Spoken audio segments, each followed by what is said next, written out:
of the night or early Friday morning, depending upon where you are in the world, a group of experienced comics professionals get together to examine and instruct about the art form that they love.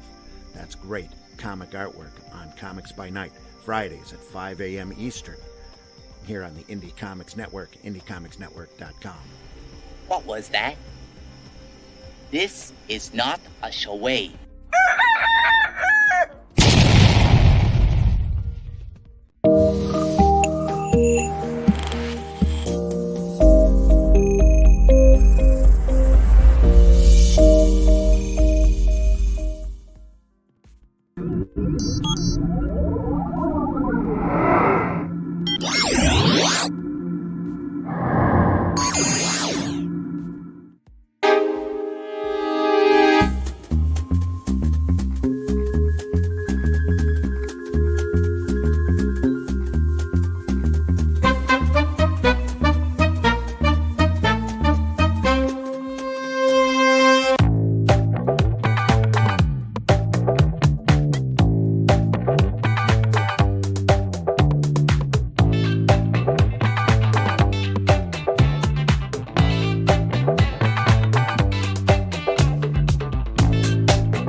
Good morning.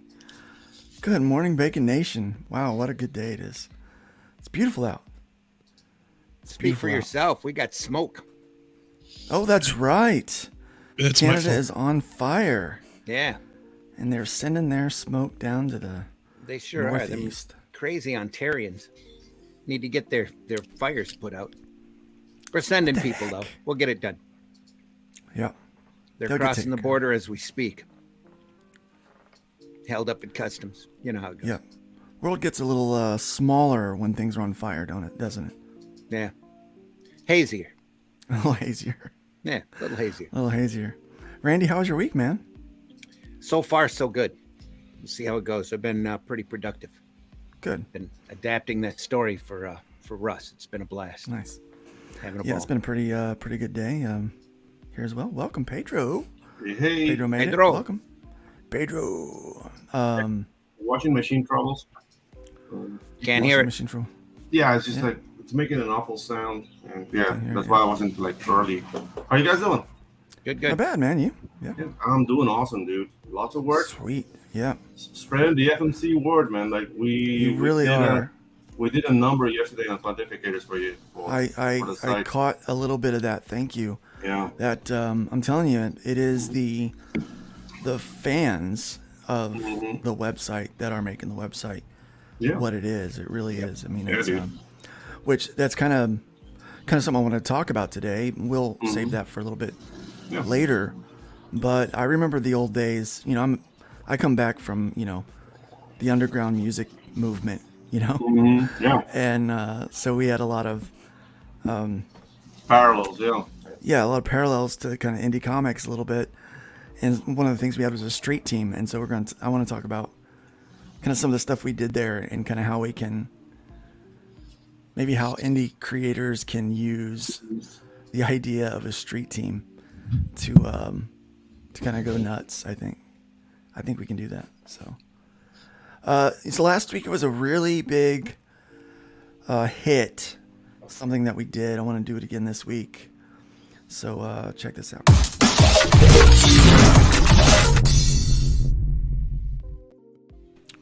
Look at that, we're getting fancy, aren't we? Yeah, fancy. Getting fancy. Hopefully you guys can hear so I messed up yesterday. I used this thing called Loopback. It's a Mac software to take all of my stuff and run it through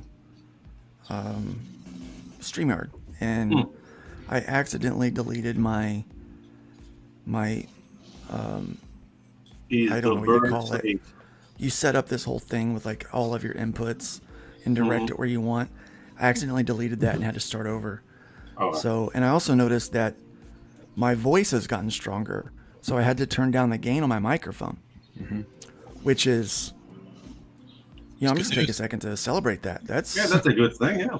Yeah, I mean, I turned the gain down quite a bit today, actually. So yeah, we got a lot of wins going on. We're going to talk about some of those wins today. We got a lot of good things, some positive things to talk about. We have a couple of negative things, but around every dark cloud is a silver lining. Yeah. And so we have some good things to even bring up with that. But first, I think the thing that makes me happiest is watching other people's misery. I'm joking. That's not what makes me happiest, but I do enjoy it. So last week we watched some. We watched some out of context Human Race.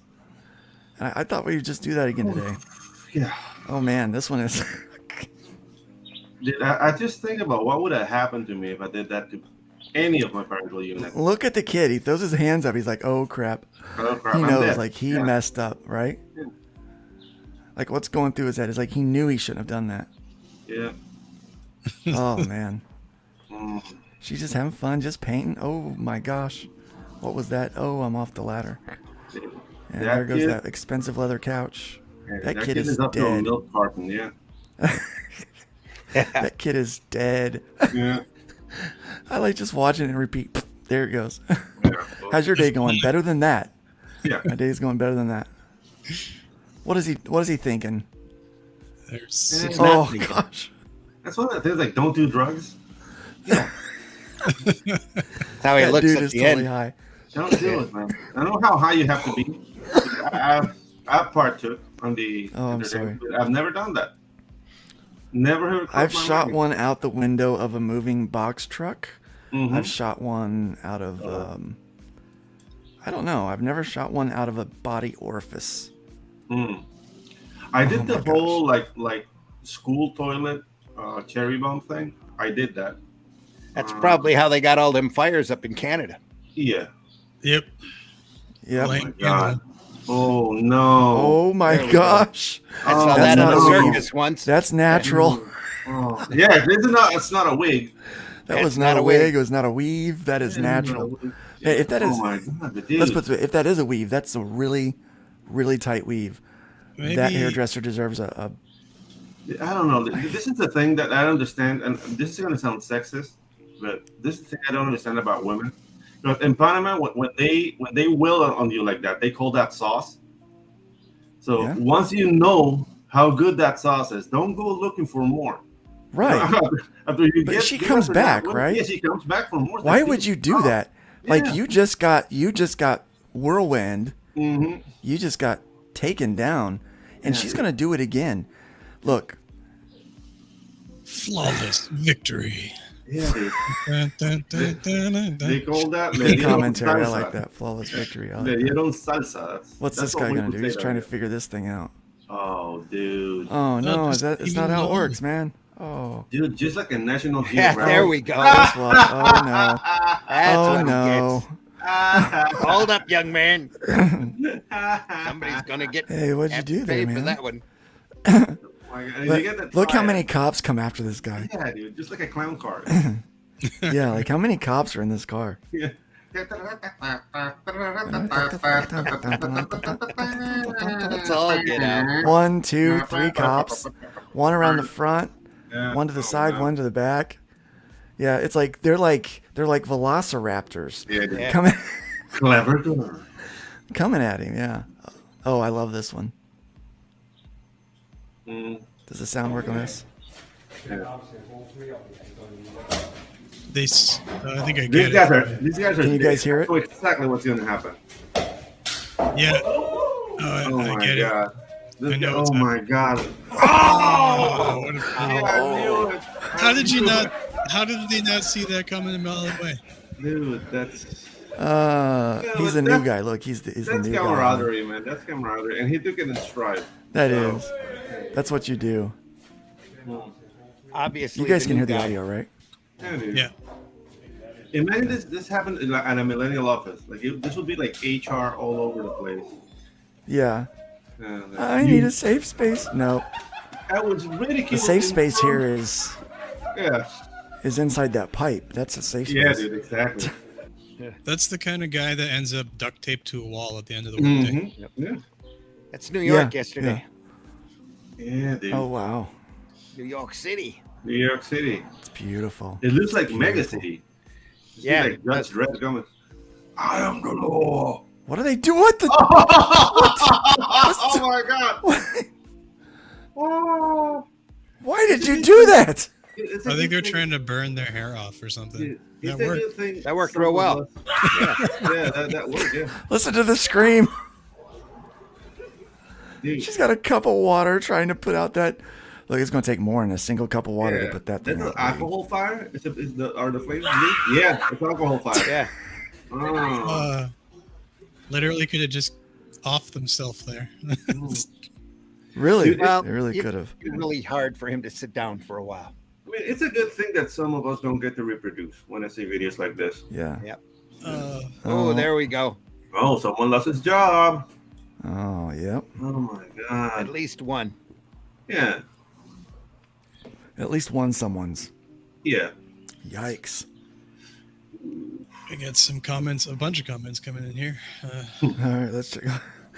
That, that's pretty cool. That's pretty cool. That's cool. Yeah, let's check some of the comments. We got a lot of people. Let's welcome some of the people here while we're Yeah. watching some of these here. We got Russ Leach. He's been first here today. Welcome. What's up, Russ? Leach. Sizzle Sizzle. Mad Ruth is in the house. Welcome. Craig, it's great to have you here. Phantasmagorical. What's up, Fanta? Great to have you here. Hey. Luke, Pedro.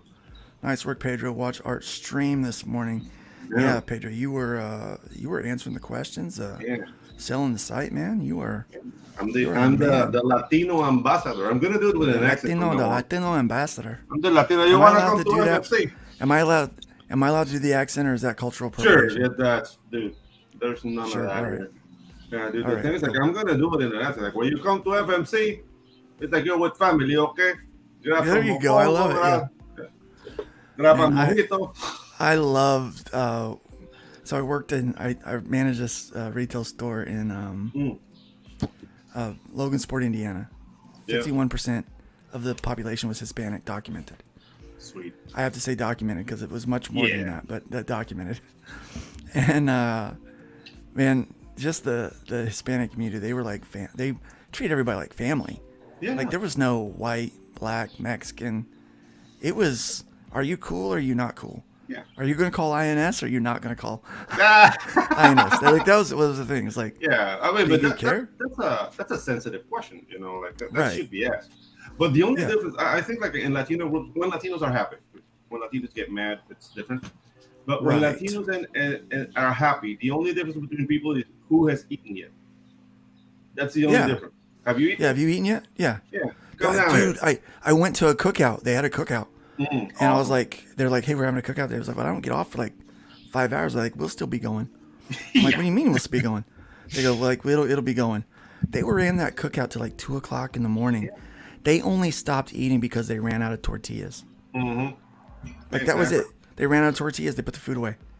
Yeah, I was like, are you kidding me? Man, they That was, knew how to party. When I was a young kid, my parents used to rent a section of the farm to some El Salvadorians. Oh, so, nice. so the way they did was they made a deal people. with my father about, like, percentage of the field and crops and stuff like that to cut down on the cost. And they so they were just basically camping out there. And I was like very young.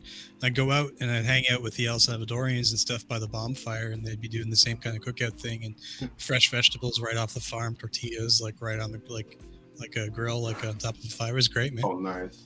So the food, you could beat it. That video is pretty funny. It's a perfect cut. Welcome, John Apples. Good to have you here today. Lord Sandwich is in the house. Hail, what's up, my friend? Oh, We've got Hojo. Welcome, Hojo. Critical Hey, Blast Hojo. is here. Oh, Schadenfreude no. is what gave the Three Stooges their career. yeah. Yes, it is. Exactly. Let me see. Agent Zero's in the house. Good morning. What's up, Agent? Also, I think that it's neighborhood security. Yeah. On the way back from the Yeah. donut shop. Oh, we've got this great donut shop called the Bakery House, and they did cannolis yesterday. And I dropped everything. I was in mid conversation, and I just stopped and went to go get the cannolis because cannolis are life. Oh man, Panama's not a donut nation, so we only have Krispy Kreme. And we have to Future make world do with leaders. that. You got it. Finatra's in the house. Welcome, my friends. Good Hey, to what's have you up, here this morning. Pinapra? How you doing, buddy? Yeah. Let me see. Who else do we have with us today? Dr. Mask is here. Senior day at my son's school. The seniors were cooking pancakes in the parking lot. Looked like fun. It does sound like fun. Wise Guys is here. Wise And Guys. Adam Wise Kimber Guys. is here. Hail Hey, chat. yeah. Great to have you here. Guys, feel free to be a part of the conversation today. Let's look Yeah. at a couple more of these videos and we're going to move on to Yeah. something else. Oh, I missed one. RJ William is here. Welcome, Hey, RJ. what's up, RJ? Hola, amigos. Making breakfast burritos right now. So my That makes me happy for some reason. yeah, we have this When other thing that people speak Spanish. we say in our family. Yeah. Hola, amigo. Whenever we're trying to figure out what to eat, we're like, I'm a slut for Mexican. Mm. Oh, I love Mexican food. That can be dangerous, but Oh, hey, man. we'll just- So something just happened, and we just lost all of the Facebook stuff. well, you know what happened to Instagram, right? No. They're doing stuff now because they're let's just say a minor attracted ring was discovered within Instagram, so they're gonna start doing the security stuff. So I wouldn't be surprised if funny stuff happened around on Meta. That includes Facebook, Instagram, and WhatsApp. Well, I think it is happening. yeah, I think it's happening right now. I think that we legit just had a bunch of a dropout. 4 different channels over there just dropped out. So I'm gonna try to get them back up and going. So let's see if that works, guys. Hope they didn't kick you for copyright reasons. Well, I don't know. They could have. Let's watch a couple more of these though while we're Yeah. working on this. Let's see. I'm sure we got to hear what this guy's saying. Oh.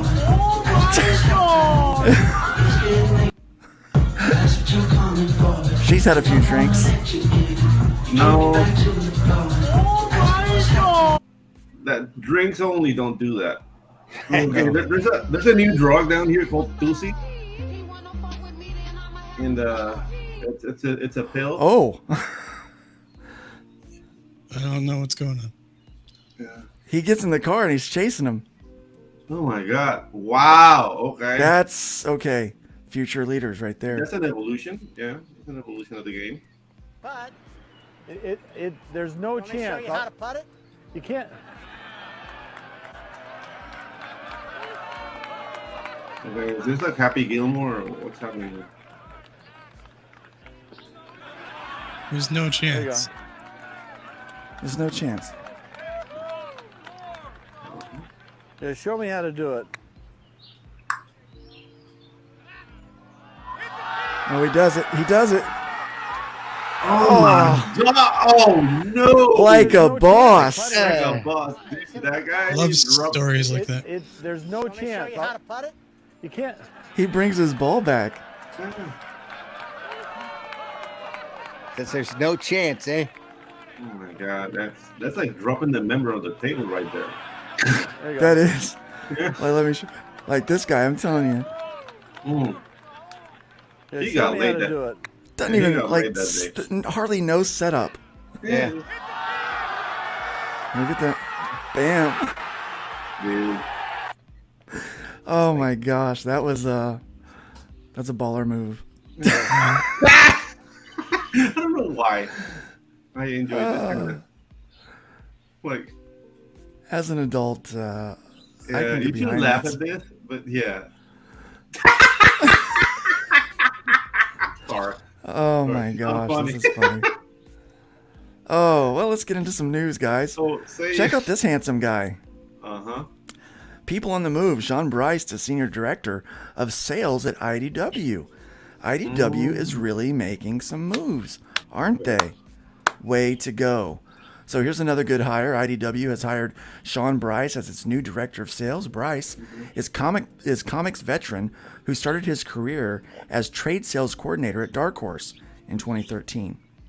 Helping with the changeover in distribution from Diamond to Random House, then moved up the ladder to Director of Trade Sales.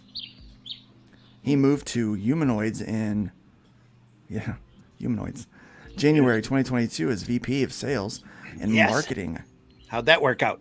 Yeah. Yeah. And What IDW laid off 39% of its staff in May and announced a major restructuring, including hiring Josh Frankel. Now, I've got to tell you what. Here's the deal: when they got rid of 39%, I think they've hired back more people than they let go. So the restructuring, it had to come down to something else. No, wait. I think I'm thinking about Oni. They haven't really. No, they probably haven't got back 39%. But let's see how they did this. Yeah, another good hire. Yeah. I don't know who this guy is. So I don't know if it's a. I don't know. I'm being a little facetious when I say good hire. Yeah. Okay. I don't really know. Critical blast in the comment there. Leaving Yeah. humanoids to flip burgers at McDonald's is a step up. Hey, that's Yeah, a pretty decent much. job. Good one. Yeah, good one. You know, when you're at the grill, that's when the big bucks come in. Yeah, rearranging the chairs on the Titanic. Yeah, dude. Hey, dog, come on. I'm gonna mute. Yep. I'm sure those kids deserved it talking about that last one. I'm sure they did. Funny stuff. So yeah, so that's going on. So that's happening. So IDW, let's they still got Heather Antos, so let's see what that's going to happen.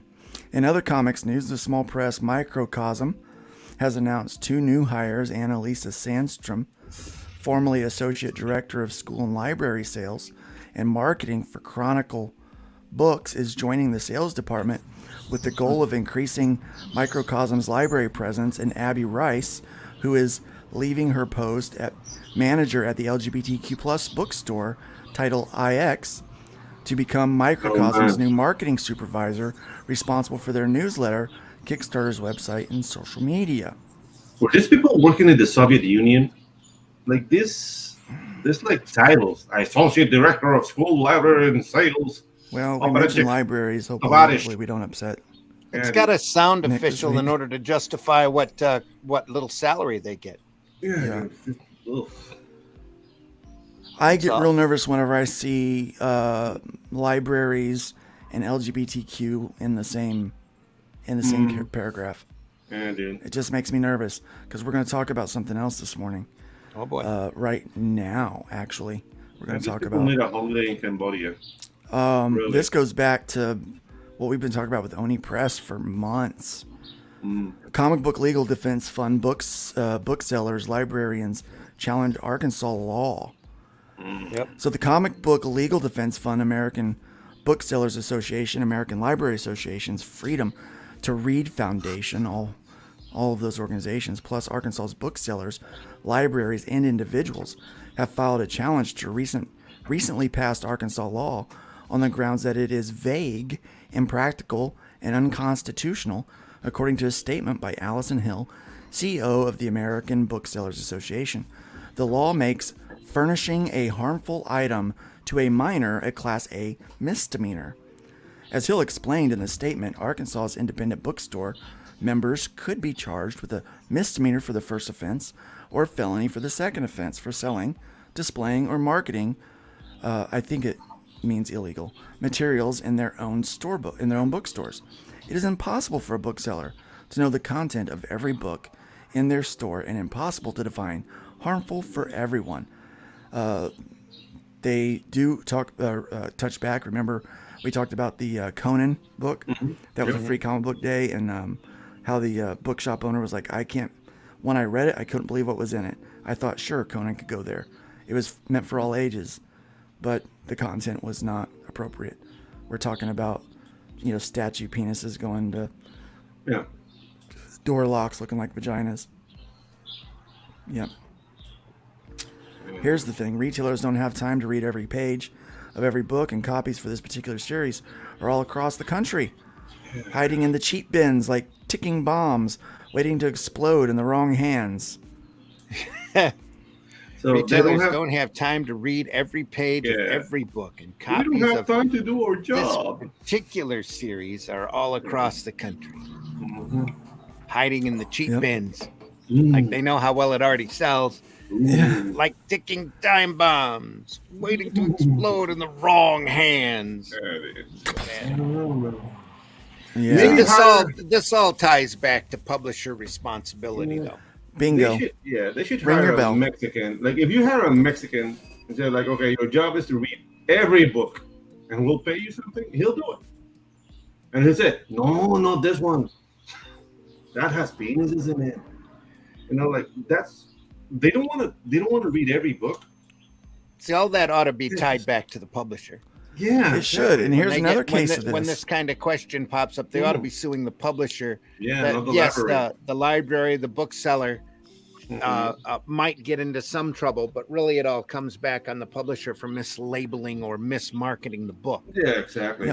Like what Oni did. And it cost them all of their marketing department, their VP, and their president of the company. I definitely agree with that take, but in some cases, there's got to be like at least one or two, sellers that are putting the books front and center on display and be like, "Look at our Pride collection," Like.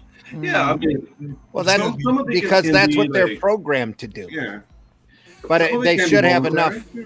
Go ahead, Pedro. Sorry. Like, some of it can be voluntary, but that should be like treated case by case. You know what I mean? Like, you can carpet bomb everybody. Like, okay, the libraries are doing this. Like, that's not fair. If it's a case by case where a distinct library is doing that, like, really intentionally in front of kids, then somebody's responsible. But like, it's the publisher who has the responsibility here. This filing actually has a little legs because you can't be that vague about what you're portraying. You need to be specific. Yep. And everybody needs to know it anymore, especially. Everybody needs to have those specifics spelled out to them, because what's offensive to one person is not offensive to somebody else. That reminds me of recently, there's this Museum of Medical Anomalies that was closing, or not closing, but the director that they hired was like a wokey, and then she has to avert her eyes every time she allegedly walks through the museum, and she's going to make like changes to the thing. So like, there is material that you could easily be deemed against whatever's going on here, that could just be like a medical book, right? Yeah. So the specific language is important, and like Pedro said, specific case by case things that are important. Like, if you're promoting it to kids, it's wrong. The publisher should be thinking, it's specifics is really good in that. It is vague. I'm reminded of the pastor that read excerpts from a book that was found to be suitable in 6 different schools, and was escorted out of the meeting for saying profane things, when all he was doing was reading the very graphic sex acts of the book that were there for kids. Yep. Yeah, one of them was like, and he drizzled lube over my ASS. And it's like, I'm like, no, this is not appropriate. clearly this is not appropriate. So I mean, something the has to be point. done. But look, these publishers are marketing to. I think before it gets to the retailer, there is a publisher and there's a distributor that should have some kind of responsibility in this game, you know? But it also ties back to the editors working for these publishing houses. They should be able to. Yeah. That's their job to label that thing and make sure the marketers have a proper perspective on the product. And Look, the stuff that we were talking about earlier with Oni and gender queer, that was intentionally mismarketed. Yeah. And the as people somebody were that- making a point that they were proud that it was intentionally mismarketed. Yeah. They were. I That's a mean, problem. as somebody who has published books that, you know, and someone that is now taking on distribution, I don't know if you guys heard my announcement this week, but I did sign an agreement partnership with a guy named Phil Avelli. And he and I are doing IronAgeDistribution.com, setting up our website right now. So we're pretty excited Very about that. And so we're going to be getting into we want to allow retailers to be a part of this crowdfunding space, you know, to get some things that have been crowdfunded and are popular. And I think, you know, part of what I'm going to do is make sure that this content that's going out to that's properly labeled. Yeah. So the retailers know what they're getting, Right. you know, so they know, so they get it. I mean, it's important. But it goes on here. It says this. This is exactly what happened to Georgia retailer Gordon Lee in 2005 when he gave out a free comic at Halloween that, unbeknownst to him, contained non-sexual nudity. That case went on for 3 years and racked up over $100,000 in legal fees because a mistrial was declared and the charges were dropped. And again, these legal terms are so liquid. That's been the big problem and the big safety net for a lot of these people that are doing this kind of material, that they're sliding it in under the radar and they're getting it dismissed on a Technicality, yeah. technicality when it's only going to take one to be filed right, to be labeled right. One law to pass like this, it's going to be correct. For these folks to have their ass in a drill, Yeah.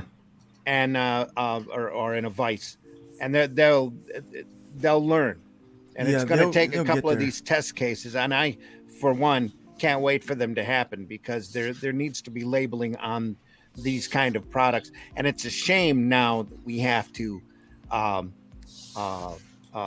make laws over what should just be common decency and common sense. And we're going to have to go in and spell it out and define it in clear terms so that folks know where the boundaries are. It's like little kids having to put a gate up in front of the stairs, Yep. you know, for Here's that- for your toddler not to fall Here's down. that genderqueer case. Yeah. Again, this is what started the shakeup at Oni. Yep. Yeah. And again, they've gotten lucky on that a couple of times and had it tossed on technicalities. The new law, though, takes place on August 1st, also removes an exemption for libraries and librarians that opens the door to criminal charges against them, outlines a new process for challenges to books in libraries, and allows parents access to their children's library borrowing record. Oh, God I forbid. think that is Yeah. something that should not be private. Like, you know, they're a minor. No, I should know what they're reading. I think it's something that should not be private directly to the parent. Yeah. The parents in charge, but it should be it should not be allowed for anybody else. Yeah, not public parents- use, but for the parent. Yeah. That's Yeah. a different story. Because That's my the kid. parents are responsible now. Yeah. And there's lawsuits coming out now with these kids that are doing the school incidents and Yeah. coming back to the parents and the recklessness of the way that they handle the guns that the upbringing. kids end up smuggling to school. This Yeah. is the same kind of thing. Most mainstream comics books are not all ages, And all this is because comics are not taken seriously as an art form. Absolutely. Bingo. You got it. Ding, ding, ding, ding, I'm told to ding, be ding. careful. Be careful. Glenn Fleming is with us today. Welcome. What's up, Glenn? Glenn, hope you're feeling better, buddy. Yeah. Marv V is with us. Welcome. Marv in the house. Glenn made a comment that could be taken You too. from two angles. Like, he doesn't know who Uncle Ben is, but we're talking about Marvel or the Rice. The rice. Oh man, Uncle Ben's rice is great. Yeah. Glenn says that's the problem with the world today. Everyone takes the rights, but none of the responsibility. Yep. Oh, And I no. think that, we have a right, but we also have a responsibility and all this stuff. That's what we try to do with curating Fun My Comic. Is, you have the right to put whatever you want in your book, but we take responsibility to make sure that we maintain public decency and properly labeled. civility. Yeah, and civility on the website. So we're not just going at each other, Do I agree with everything that's posted up on my website right now? No. No. A lot of that stuff is a little more hyper political than what I would ever decide to go or what I'd want to do. But they have the right to make their book just like anybody else. But if it has any kind of adult content, it definitely needs to be labeled as such, And so we do that. We make sure those things are there. It's an old school communist tactic to have the state raise your kids. It really is. And we got to get away from that. And now parents are trying to fight back, and they're hitting the end user, the front line there. And again, we got to go back to this. It is the publisher, and it is their responsibility to make sure they're labeling and marketing their books to the right audience. I feel personally responsible if a kid gets some of my material, and I will rate my books at a higher rating than probably what I should. Like Randy thinks I should have no rating on it, like they're all ages, and I think I should put a teen rating on some of them because I think the subject matter might be just a little too much. But let the parents decide on whether they let their kids read that. I mean, because issue 5 has some pretty strong imagery. So is issue 9. But so that's the thing, Luke. That's the thing, Luke. Like, parents should be involved with their kids. Would If it a be parent is enough? like, I don't have time to be checking on what my kid is doing. Then you shouldn't have a kid. Yeah. 'Cause it's a big responsibility, and nobody told you to, do the horizontal mambo to make it. Pedro, you say a lot of good things, and that's probably the best one I've heard you ever say. Yeah. If you ain't got time to be a parent, then don't be one. Don't be one. Yeah, exactly. Then, don't be one. And I'm not advocating abortion by any means. I'm advocating No. you not reproducing because you're an idiot. That's what I'm advocating. I'm involved. You best believe I know what my kids are ingesting. I watch these things. I make sure I look at what they're into. I mean, yeah, sure, they can hide some stuff from me. I hid stuff from my parents, Yeah. but it's not like I'm not trying. Yeah. It's if they do it, I it's mean- because they're being deceptive. It's not because. Yeah, not because I I'm- mean, they're their own person. Like, confused. it's inevitable for them to rebel after a certain age against their parents. But dude, as a parent, you have to be ever vigilant, Yeah. and not because you're a dick.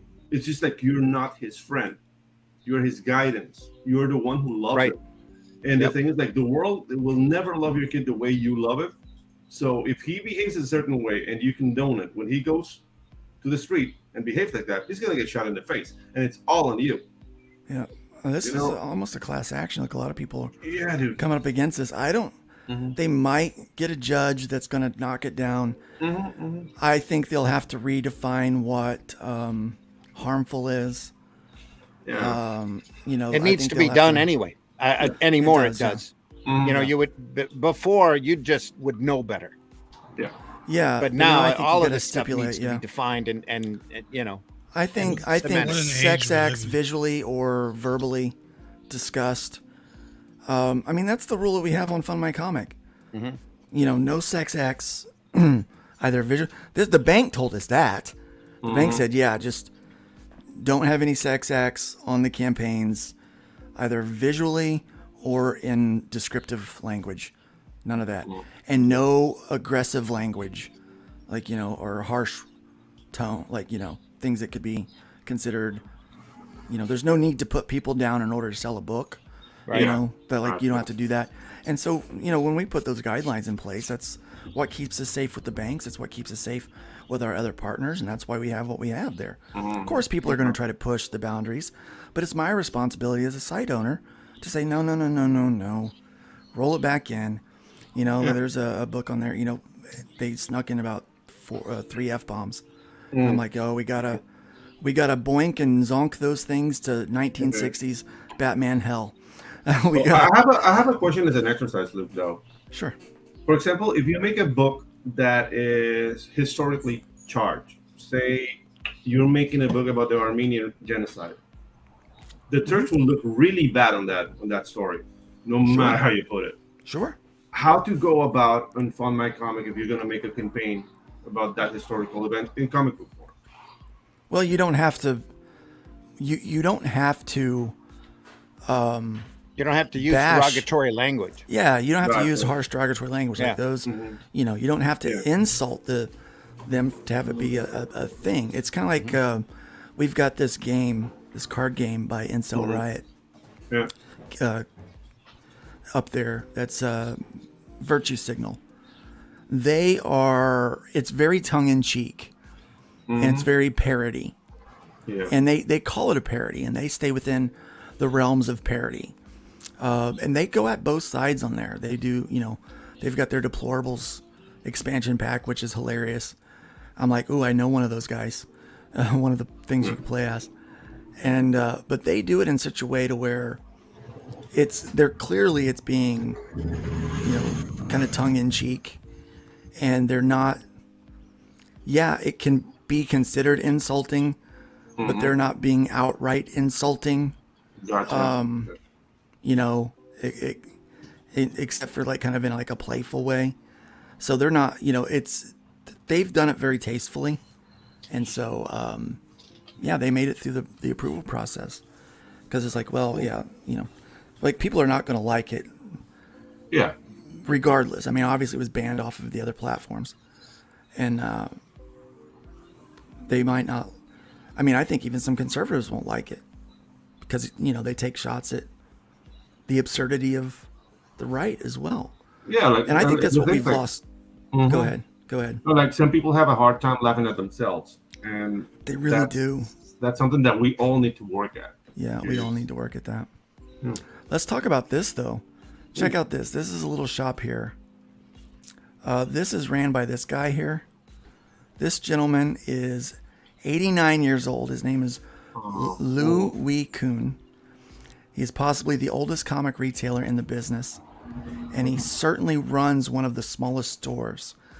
Lou has been running Silver Chris Comics in Singapore's Marine Parade Center, Central Market and Food Center for decades, with a tiny storefront crammed full of American comics from the 1980s and 1990s, all carefully bagged and hanging from racks.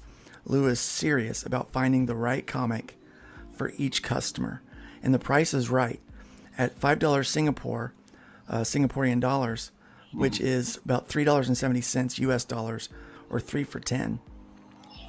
Hang Kwong Lim, a lecturer at Nanyang Polytechnic in Singapore. I'm going to stumble over these words like crazy. Posted on Facebook recently that he stopped by the store and it's still going strong. He ended up with 3 Spider-Man comics. The Singaporean site Mothership picked it up and added a bit of history, including the fact that creator Sonny Liu, I think that's how you pronounce it, bought his comics there as a kid. I mean, what a really cool thing to think about. There's some other things mentioned in here, but nothing is as cool as this 89-year-old guy still cramming this storefront full. And it's comics from the 80s and 90s. Exactly. As a side commentary, I was going to say just that. It's American comics from the 80s and 90s. So it's not like Asia is just about manga, because they hate American comics. They hate American comics now for some reason. They love those. Yeah, they love those, though. So this guy has ran a comic shop for decades with selling nothing but American comics from the 80s and 90s. Yeah. Yep. What does that say about? And they're so reasonably priced. Look at the Yes. price he's got on them. Yeah. You know what? A lot of these books we could probably buy from the dollar bin. He's selling them for $3.75. Yeah. You can do that, man. It's not difficult to sell them for that much. It's the book you want, not the price Yeah. tag. Because we look at like collectability. People aren't thinking about what the story is and what's inside. He's selling this stuff for the stories. People are reading this stuff for the content. And it goes back to this. We need to make our stuff more accessible. You know, we need to find a way to make our stuff way more accessible. You know, heck, I might try to find out this guy's contact information and email this guy.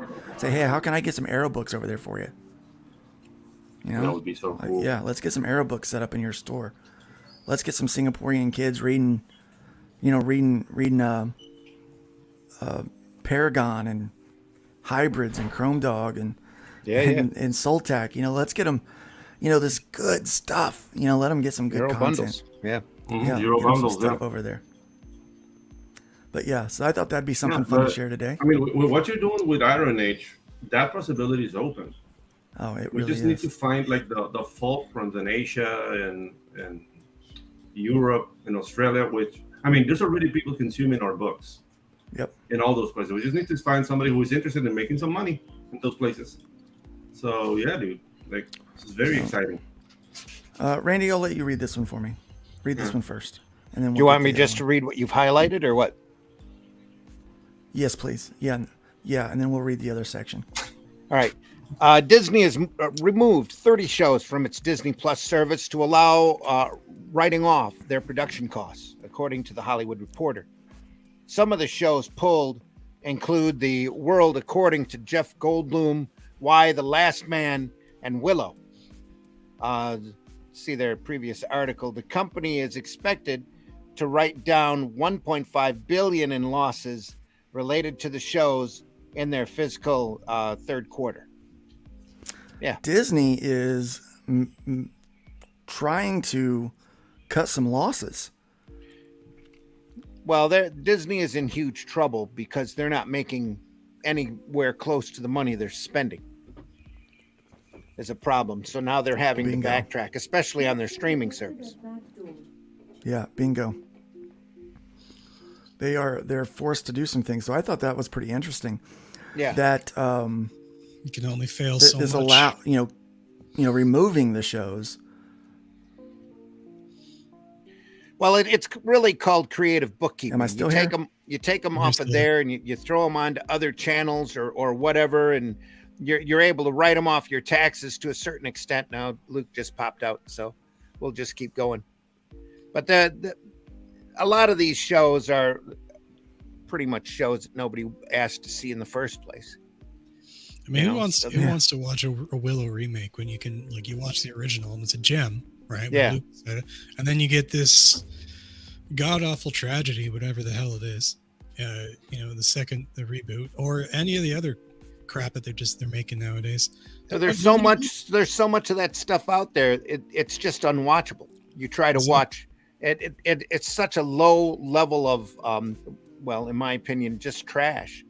That it's- Lowbrow, low hanging fruit. But on the other hand, you have these companies like Sony who actually cares, who kicks out a Spider-Man Across the Spider-Verse movie that everybody is praising, and that everybody's shocked that it's making money.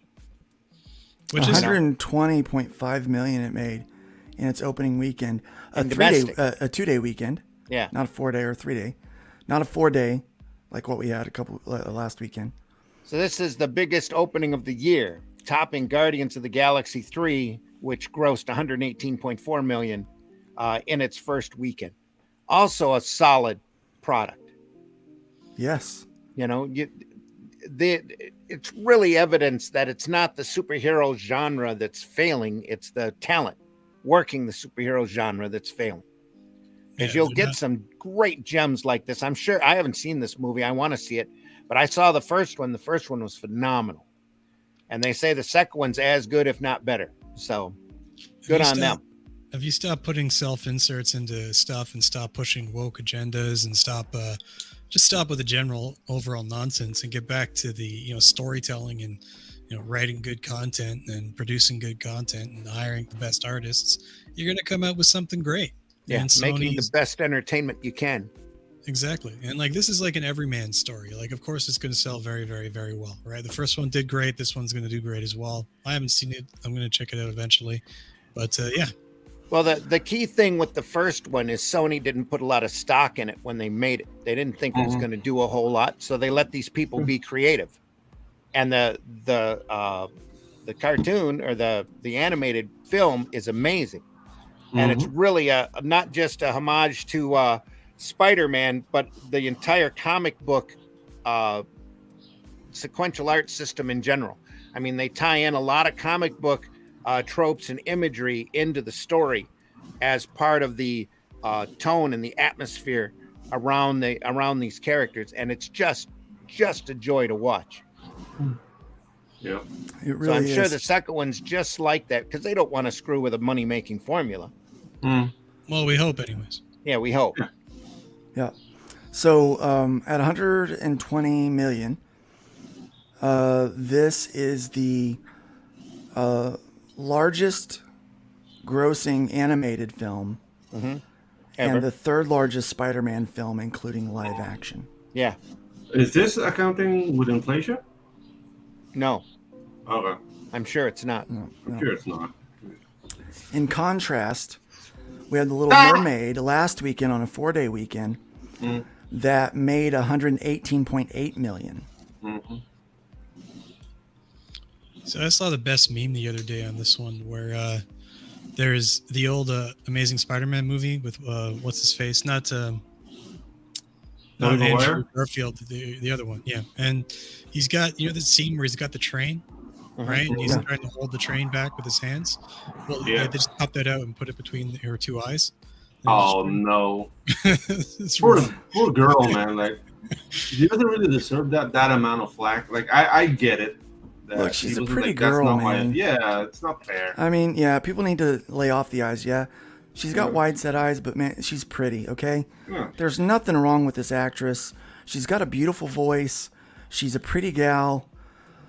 It's not her fault that they just did a really bad job on casting all the way around on this. Yeah. I mean, not only have they upset people that wanted her to be traditionally Ariel, now they've got drag queens mad because Ursula isn't played by a drag queen. And that the makeup's not drag inspired enough, like it was in the cartoon. They apparently. I mean, it's just ridiculous all the way around. And so this movie on its second weekend had a 56.7% drop. Oh, dude, This is that's what a little- happens when you allow wokeism and corporate entities to make decisions about movies. That's the juxtaposition. That's what you have. This was targeted to make 150 million in its opening weekend. It only made 118 million. Yeah. This Ouch. movie, they spent $250 million to make it, $100 million on advertising, on its marketing budget. So it needs to make $350 million. It shares the money with the box office, with those theaters.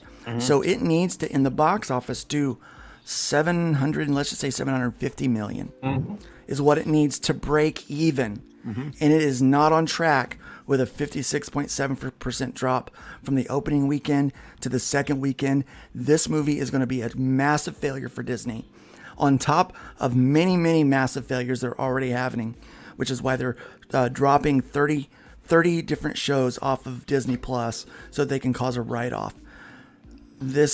And they can't write this off now No. because they pushed this and they did everything wrong with this. But let me That's the thing on that too, is that it's not just one thing. She didn't cause the lack of No. sales. no. There's a lot of factors that's tied into that kept people out of the theater. Like nobody asked for that to be done. Nobody asked for it. There's a reason why you don't do fish, because fish don't have facial expressions. It's impossible to have acting and to convey emotion. I did not like the live action Lion King for the same reason. Yeah. The only live action that was done well, in my opinion, was The Jungle Book, and that was very entertaining, I thought. Yeah. And the thing is that the Jungle Book as an animated feature had a lot of things that were lacking. in its production because that's the year where Walt Disney died. So they would really focus on the film, even though it's a beautiful film. I was going to say Missing. it was a bad period for Disney and animated films, and pretty much a bad decade. Yeah. Yeah. So the live action made up for that. But The Little Mermaid, there's nothing wrong with that. That's a perfect But movie, again, man. our let's do a little juxtaposition here and show off what's happening right now with The Little Mermaid. There you go. Look at I'm that. just going to play the trailer just so that we can get some context Scratching here. 10K, baby. Well, Yep. I guess going back to the looks thing. I mean, the actress hasn't handled a lot of that stuff really well either. To be No. No, honest. well, she's Rodney- young and she's Sour immature. grapes. She's young. Yeah, she's Yeah, young. she's She doesn't She's know a bit the bitter business. about it, but you look at someone like a comedian like Rodney Dangerfield, right? Like how he just rolls off his back without incident. He plays it up, and he's like, I'm like if you're familiar with Rodney Dangerfield's work, like it's how you hold yourself, or you don't have to be bitter about. It's called professionalism. There you Exactly. go. Yeah. Yeah, exactly. So I mean, the meme is I don't know. You can it's comedy. Comedy shouldn't. It's Right. It's, Yeah. it's comedy. That's Yeah, all it is I'm comedy, looking but yeah, she's young, she's immature, and she's being told That's that true too. that Yep. people aren't that it's her. It's the things about her physically that she can't change that makes people not like her, and that's not Yeah. it. No, And That's not it and at all. The other thing is like what she was promised when cast with the role, because more than likely, they say, "Oh, the world's gonna fall in love with you." And for a young person, she's expecting that, and she gets backlash. Yeah, That's it's like a huge of destruction. major production from Disney. Yep. You know, you're thinking this is going to be great. Yeah, this is and- my ticket. It's like you don't realize this, but I think someone said it yesterday. Last night I was talking with Pete Sametti, and Yeah. he was saying that, in a few years, when they've changed all of these characters, gender and sexuality and race, and all of that, and now these people that are very excited about that, well, in a few years, when they change it to something else, they're gonna be, wait, you can't do that. Yeah. And so it's just going to change again. So so when Ariel's not black anymore and she's something else, they're going to be mad. It's the thing is it's what we're all saying is when you take traditional characters that people have fallen in love with, you kind of keep them that way. One of the articles, and I didn't read it, but it was in that same section talking about shops. There's a shop owner that is a member of the LGBTQ community. He's black, and his favorite character was Peter Parker. Not because he looked like him, but because his attributes were the same. His personality characteristics were the same. And that's what it is. We connect on more than just a visual level with certain characters. Yes. And when we just break people down to the most base, simple thing that we can find, Check those we're doing boxes. human beings an injustice, for crying out loud. Yep. But let's watch this. Here's something that's not an injustice. Can you guys hear the audio? Yes. Yes.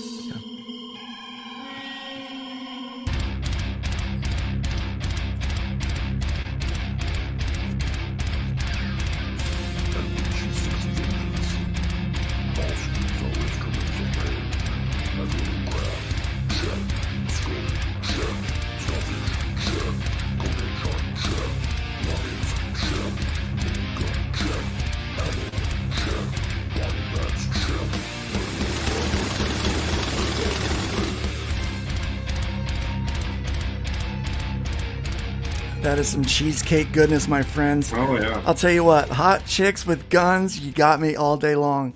I love it. I love it. One of my favorite videos is when we took my wife to the shooting range, and she picked up a 45, and she shot that thing like a champ, dinging that metal target just every shot. I've got that on video. Sometimes I just look at that. I'm like, man, I'm a lucky man. Thank God for my life. Yeah. And, man, I'll tell you. So you got a comic book like this, and I mean, look at this art. Eric Hodson's doing a great job with it. The covers, all the covers look fantastic. Yep. They all look amazing. The campaign is well put together. This art is absolutely amazing. I know the story is written well. Anybody who got Rift Writers, she's a writer and editor with Arrow Comics right now. Piper Steed did this book. She wrote this book. Eric Hodson fantastic artist. He's blowing up. People are getting him everywhere. He's on American Bliss, Roddy Piper, a lot of other books. He's doing stuff right now with that Selling Superman thing. What a tremendous guy. And I'll tell you, these people deserve success, and I would like to see him be the first campaign on Fund My Comic to make 10 grand on the site alone. And I think they deserve it. But look at that. You got a crab with a knife strapped to its arm. Look at that. Gosh, man, Sebastian is so cool. Sebastian. So this is so great. At 10K, they'll extend the story from 48 pages to 60 pages, guys. We got to get there. Let's hit that. Look, we're less than $1,000 away.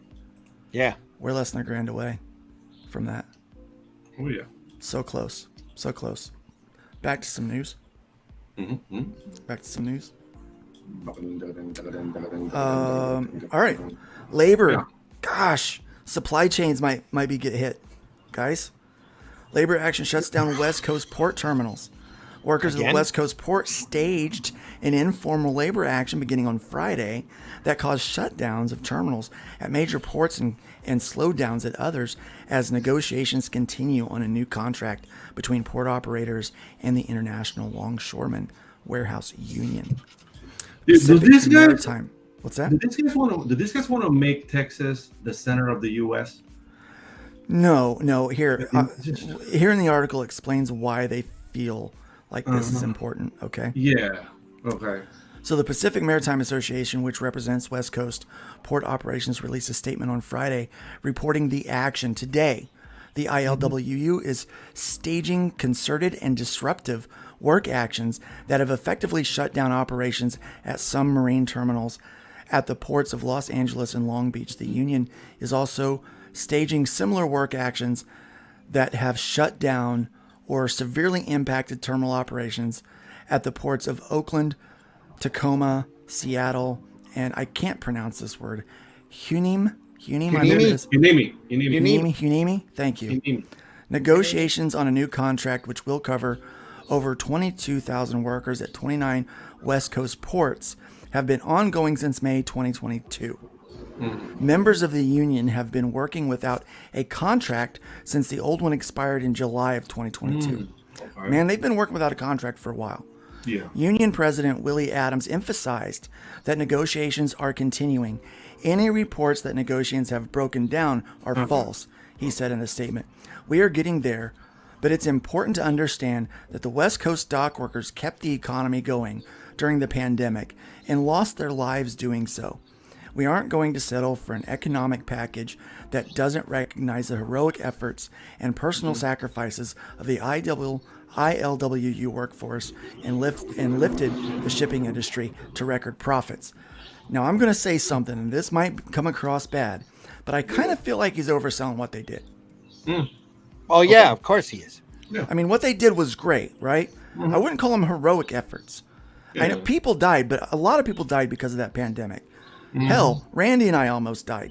Yeah. Don't call me a hero or being heroic.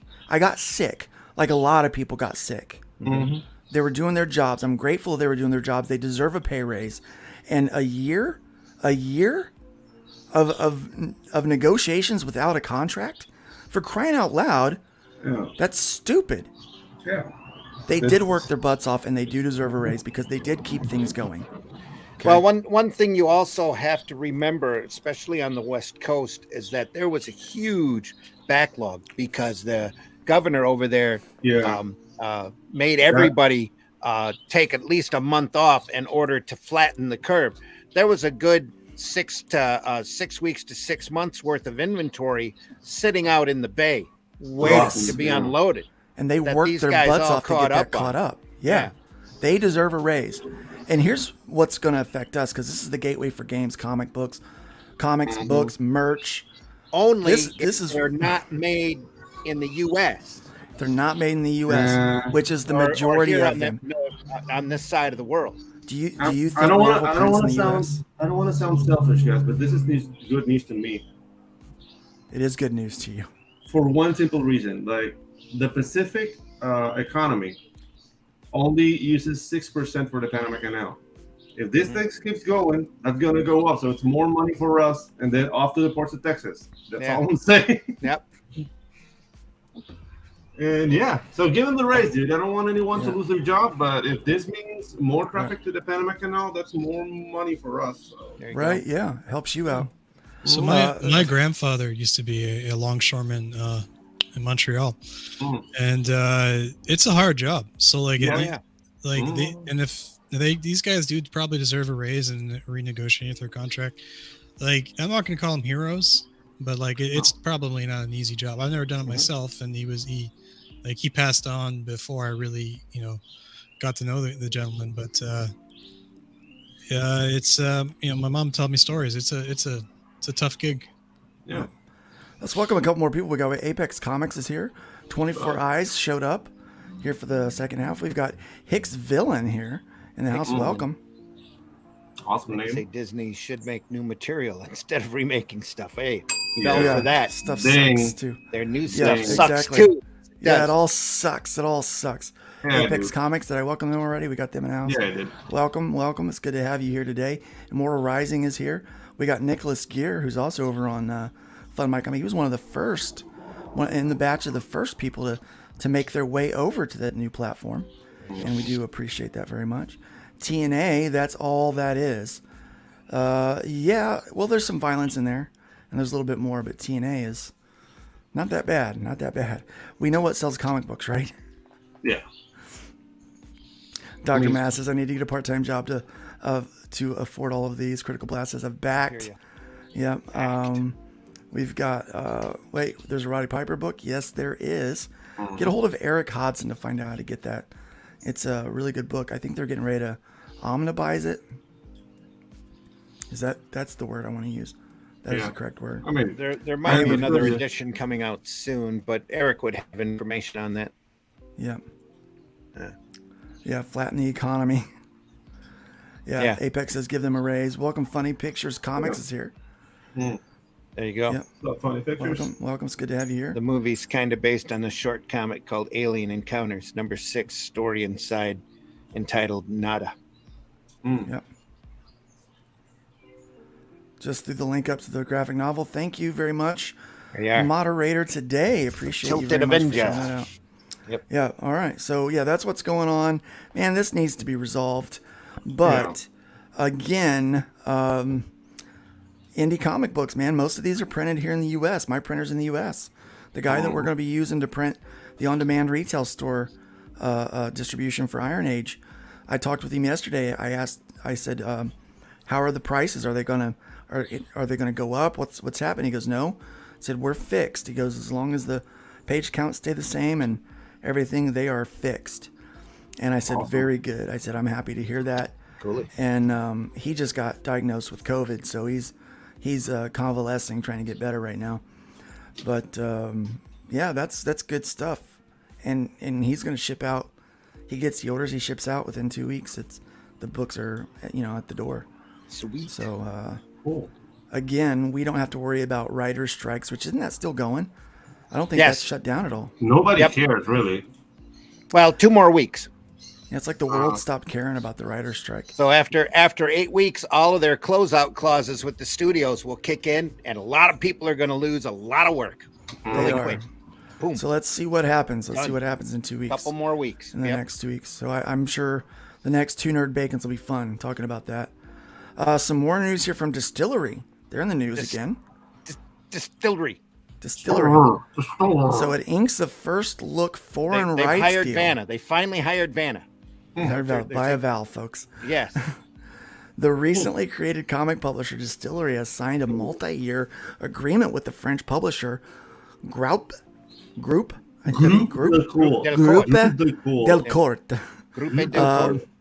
That will give Delcourt the first option to publish its trade paperbacks in French. There you go. Bingo. Maybe they'll add vowels. That'd be great. Here's okay. I'll give you the golf clap for that. Yeah, Probably some we keep accent marks, talking. too. Yeah, we keep talking. There's some vowels, some accent French marks. Canada. I fart in your general direction. Don't direction. I fart in your general. Your You know, father was a hamster. Anyway. Your mother was a Your hamster. mother was a and hamster mother was and a your hamster. father father smelled of smelled of elderberries. elderberries. You know what that means? It means your mother's a Yeah. whore and your father's a drunk. It's a drunk, yeah.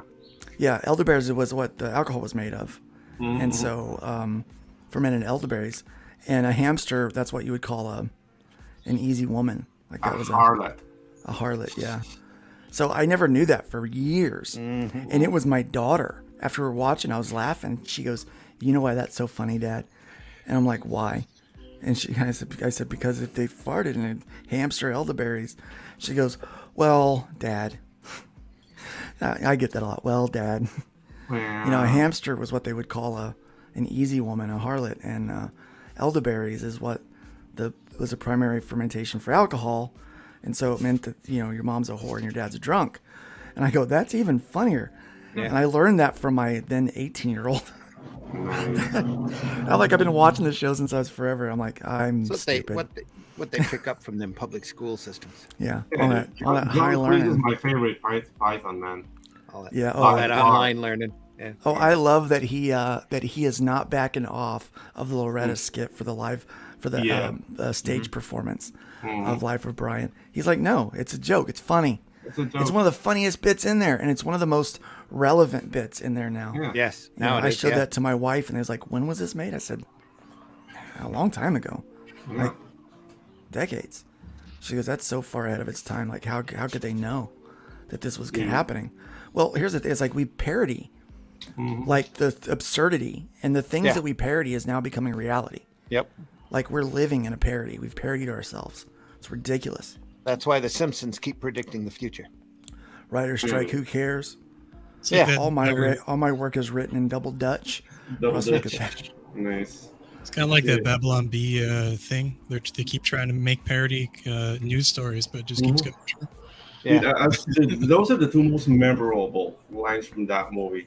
Well, actually, three. The when he made him write the graffiti in proper Latin all throughout the city, and when they did aside from aqueducts, proper writing, education, what has the Roman given us? In the whole meeting of the. Dude, I love that movie, man. Speaking about movies and parodies and stuff, did you guys hear the news about? I guess recently it was Tucker Carlson show thing. He talked about it. There was a whistleblower about saying that they found a actual alien aircraft. Oh yeah. Talk about living in a comic book.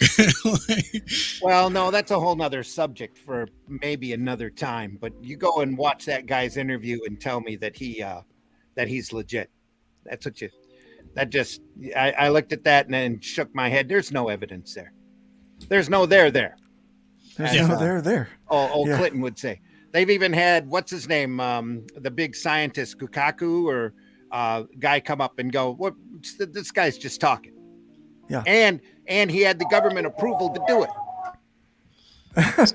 They know he's ex. They know he's ex-military. That he's got all of this. He's got legitimate credentials, but he asked permission from the government on what he could or couldn't say about stuff, and the government basically said, "Yeah, go ahead, go on, yeah, that'll be funny. You do that."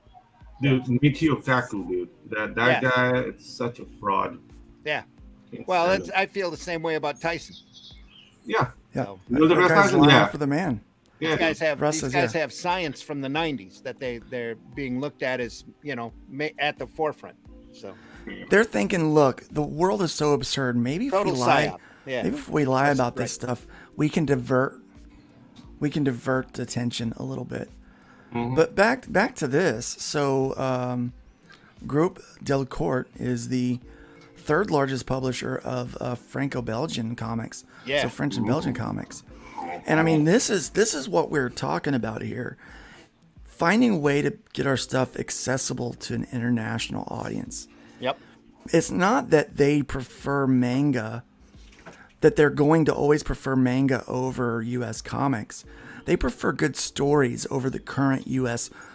dribble and garbage that we're producing. Quality But that's entertainment. that's in the Yeah. quote unquote mainstream. Yeah. indie is becoming mainstream. We're becoming the new thing. And look, there are so many people. Like I talked with Pete Smetty last night about Diamond and kind of the struggles with that. It's so nice to talk with another human being who understands the ins and outs and the business aspect of comic books that you can connect with and relate to. That Diamond has so many issues, but there are so many creators out there that are trying to work their way up, and they think, I've got to play the game, I've got to have the pronouns so that I can get a chance to have my stuff featured in Diamond, Right. in previews. They think that's the only way to get into shops, and that's the only way to make it. It's not the only way to make it, guys. It's not. In fact, Eric July showed us that there's other ways to do it. EVS showed us there's other ways to do it. RT Bear shows us there's other ways to do it. I'm missing a bunch of people. There's a large amount of people large out amount of there people- actually making livings, Yeah. finding their way around the system, which Not is only making really what livings, this and art making- form is all about. Yeah. Not only making livings, making profits. Yeah. And that's something that's supposed to be impossible as an artist. Like, what? You're not starving? You're not an artist. You don't have to die before your stuff is valued. Yeah. You can be alive and have your stuff valued. I get new requests for page rates like nearly at least 2 a month. You know, like, hey, what's your page rate? I'm looking at maybe hiring you. I'm like, okay, here's my page rate. You know, and heck, I just picked up another job that is down the road so I can get caught up. I said, look, I'm really working on catching up, so I'm about to wrap up one project, and then we're getting Chrome Dog done in the next few weeks. We're gonna get that one No better cranked feeling. out. Go. Good. And then, so we're working on getting these things cranked out. But I've got a series of, I think, 9 different books that they want to do of Wow. a fantasy series. They have 40 total pinups that they want me to do for this book thing, and they want me to do the art for a game manual. It's a game manual, basically. Sweet. And so I'm like, okay, but you gotta. They said, can it be spread out over time? I said, it's best. I said, because I've got to get my own stuff finished while I'm doing it. Yeah. And so, but yeah, so like, there's the work, and the people are making money doing this stuff. That's why they're able to pay me, because they're making money doing this stuff. Yep. And it's out there. You just have to be creative, guys. Yes. We have to find a way to make ourselves more accessible. I think It's digital. not even it's Go not ahead. even that much to start either, to be honest. Like page Not rates really. are extremely reasonable. Like if you talk to a lot of artists, it's not hard to get into. So if you're out there and you're thinking about making a comic, now's the time. Because I mean, that's the thing. Like with my animation business, like I have to tell people, like, no proposal is ridiculous. I'll just let you know if it's not viable. But a lot of people are like, yeah, I don't want to cut it because animation is so expensive. Like, dude, that's old news. You're not talking to Walter Lantz or to, like an old studio. It's a different kind of operation. The overheads are different. So Pedro is reasonable. yeah. And he's about to get a deposit from me as soon as I get some invoices paid. So that is the hard part about doing business for yourself. Yeah. If you guys are dependent on that regular paycheck every week, and you're afraid to break out of that system, here's the thing: you'll always be in that system if you're afraid to leave it. Right? Yeah. There's some security with it. Now there's no security with doing it yourself and being out on your own like this. But you run the chance of making way more money. Yeah. But you also run the chance of making way less. Yeah. And that is the fear that people get caught into. Well, And, some of that comes with perseverance. Like you can get pretty, and you can get going out on your own, affording out on your own. You can get into some really rough areas. You can end up really near destitution. But like even at the very the worst possible scenario, it's survivable. And you can kick back from that, right? You don't have to work 9 to 5 for somebody else. I'm a living testament to that. I used to be living on the street, and I got my stuff reasonably together to get out of that situation by my own 2 hands. Yeah, dude. So And you can do the thing is, like, yeah, we all will get it in trouble at some point, but I don't know. This is from my experience. Just live below your means, man. That's all that you need to have. That needs to happen. Like, we all have expenses, and I get it. But dude, just make I don't Cook see at it home. month to month, but I see, okay, like this 3 months, and that's how I do it. Like I'm making this much. I'm going to allot this much to savings, and this is what I have to live, and then I live my life accordingly. And dude, and I surf at least once a week. I don't go to the movies anymore because they all suck. But I'm not like locked up in my house every day. I just say like I know what I'm able to do, you know. And Well, dude, I am locked up in my house every day, but I like that. Yeah, exactly. So that's a lifestyle choice. I don't appreciate you throwing shade at. I'm joking.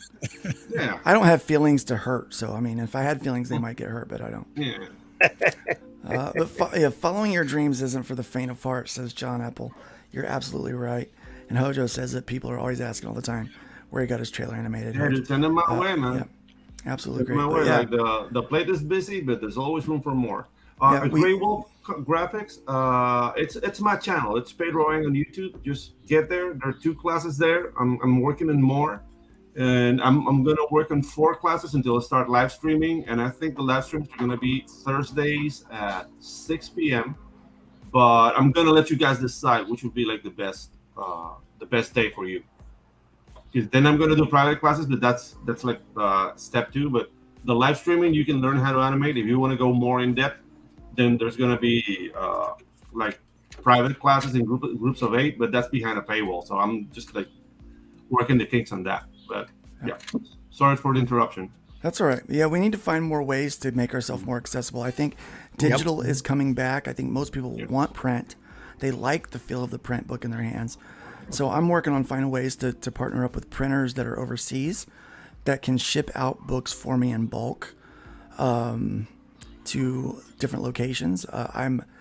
There's things that you have to look into to get your books in these other markets at a reasonable price. Digital right now is the easiest way to do that, and people are worried about piracy. Well, look, people are going to pirate if they're going to pirate. There's always going to be criminals. But, we focus so much on dollar amounts on things. Let me go back to, we'll get to that in a minute. We focus so much on dollar amounts. We don't focus on backer counts or on readers, how many copies sold. We're forgetting about that aspect of it. And it's great to make a lot of money, but it's even better to have a lot of people that fall in love with the things that you make. That's what's really big. And that's the thing. Like piracy never stopped manga. You know what I mean? And manga has pirated out the door, but they're making like 1,000 times more than American comics, which people love and a percentage of the people who pirate it are gonna end up buying it. So I don't know, man. Like I understand that piracy is infuriating, but it's getting the books out. Like I don't know, man. Like I'm not intelligent enough to answer this question, but I'm just looking at the results. All right. We're going to read an article here by Jameson Ashley over on Bleeding Fool. Bleeding Fool is ran by Chris Braley, great guy who is actually works with Mike Barron, which we'll talk about that in just a moment. Fantastic individual. In fact, he has a link from Bleeding Fool. Anybody that's running a campaign on Fund My Comic needs to go over there, fill out that survey, and they will feature you on the website with your campaign to get some eyes on you because they believe in what we're doing over here. Look at this. As a longtime fan of Punisher, I am ashamed of how Marvel's latest series has destroyed Frank Castle. I've been reading the Punisher comics for years, and I was excited to see what Marvel would do with the character after my interest had been renewed in the 2019's War of the Realms event. But after reading the depressing run by Jason Aaron and Jesus Saez, which launched in May 2022, ends with issue 12, I ignored the warnings and the red flags and stuck it out because I have been a big fan of the character ever since I saw him on the pages of Amazing Spider-Man. Now, I'm disappointed in Marvel Comics once again that they've wasted another great character. First off, they got rid of the old logo. They gave him a new one. The new one is garbage. Yeah. Garbo. Yep. Many people will approve of this because they believe Marvel is just trying to shake things up with a Punisher comic. But I think their purpose is far more sinister. Jerry Conway, the creator of The Punisher, has been very vocal about his hatred of the character's fans. He and many who feel as he does cannot comprehend how the character's scary skull logo would be adopted by our military servicemen and law enforcement, so they changed it. They don't get that the image was meant to strike fear in the bad guys. They also hate guns and think no one should glorify that they call a mass murderer like Frank Castle. It's absurd. This is from James Yassim Eigel's official Bird app Jamal. account. Jamal. Whatever you. I The can. Punisher is not. He's not the good guy. He's an No, anti-hero. he's not. He's Yeah. the- He's an He is. anti-hero. He is. to be- Yep. He's supposed to be the way he is. That's how it's that's the Yes. point. You buy the book, you pick it up. He's murdering. He's not letting justice. He's the final say in his view. He's a psychopath. He does And the that's- thing rational people want to do, but no, they can't. They live vicariously through the pages of the comic. It Yeah. keeps them from being insane. Yeah. It's a release. It's cathartic. Whatever. It's leave the books alone, you weirdos. He says, I don't say this lightly. It's time for Marvel to put the Punisher out to pasture. The concept is corrupted. The Punisher always follows his code of conduct with a clear and avowed goal to end crime, whether it is his own series, a guest appearance in another character's book, or even during an extended alternate future take. Like Old Man Logan, Punisher always carries the chance for serious casualties. If you haven't been keeping up with the new series, I envy you. The villainous ninja group, The Hand, transformed the hand? The Like Hand, the foot from Yep. Ninja Yeah. Turtles? Dear Yep. God. That's The- where the- they got the foot. That was Where like is the hand was first. The hand. hand was Where, correct. is, where on Daredevil. earth is the creativity? It's part of Elektra. No, the foot is a parody I Yeah, know. they put that part of the hand. Yeah. I know. because at that point they didn't want to put the the male genitalia word in the Turtles comic, I mean, I don't. or else I they'd don't- have been I called don't- something else. I don't get the Punisher thing. Like you got what's it called? The Ghost P Rider. word. He burns the soul out Yeah. of the. Yeah. Like, just read the books. Read the freaking books. You'll get it. Well, they haven't gotten around to Ghost Rider yet because he's not nearly as popular as the Punisher. Yeah. Yeah. So they gave the Punisher superpowers. Okay. Yeah, The I hand remember transformed that. anti-hero Frank Castle into its High Slayer, bestowing upon him the magical abilities of the Fist of the Beast. He changed his logo to something that looks ridiculous and got rid of his firearms. Then the Hand resurrected Frank Castle's wife, Maria Castle, and promised to bring back the couple's 2 dead children in a ploy to get his allegiance to them. So in the comic book, what they do, here's what they do, Randy. Are you ready for this? Yeah. They imprison the Punisher for all he's done. His newly resurrected wife divorces him because she's mad at what he's done, sells off all of his possessions that he's had, all of his safe houses, That's illegal. takes half of everything, and they chain him up in the basement. Yeah. After the Avengers have lecture him about his evil ways. Sure. That's how they end the Punisher. Okay. They cuck him. Yeah. They cuck him. Maria, no. You had your time to speak while I was dead, and you said plenty. Now it's my time. Jesus Christ. The real estate alone fetched quite the price.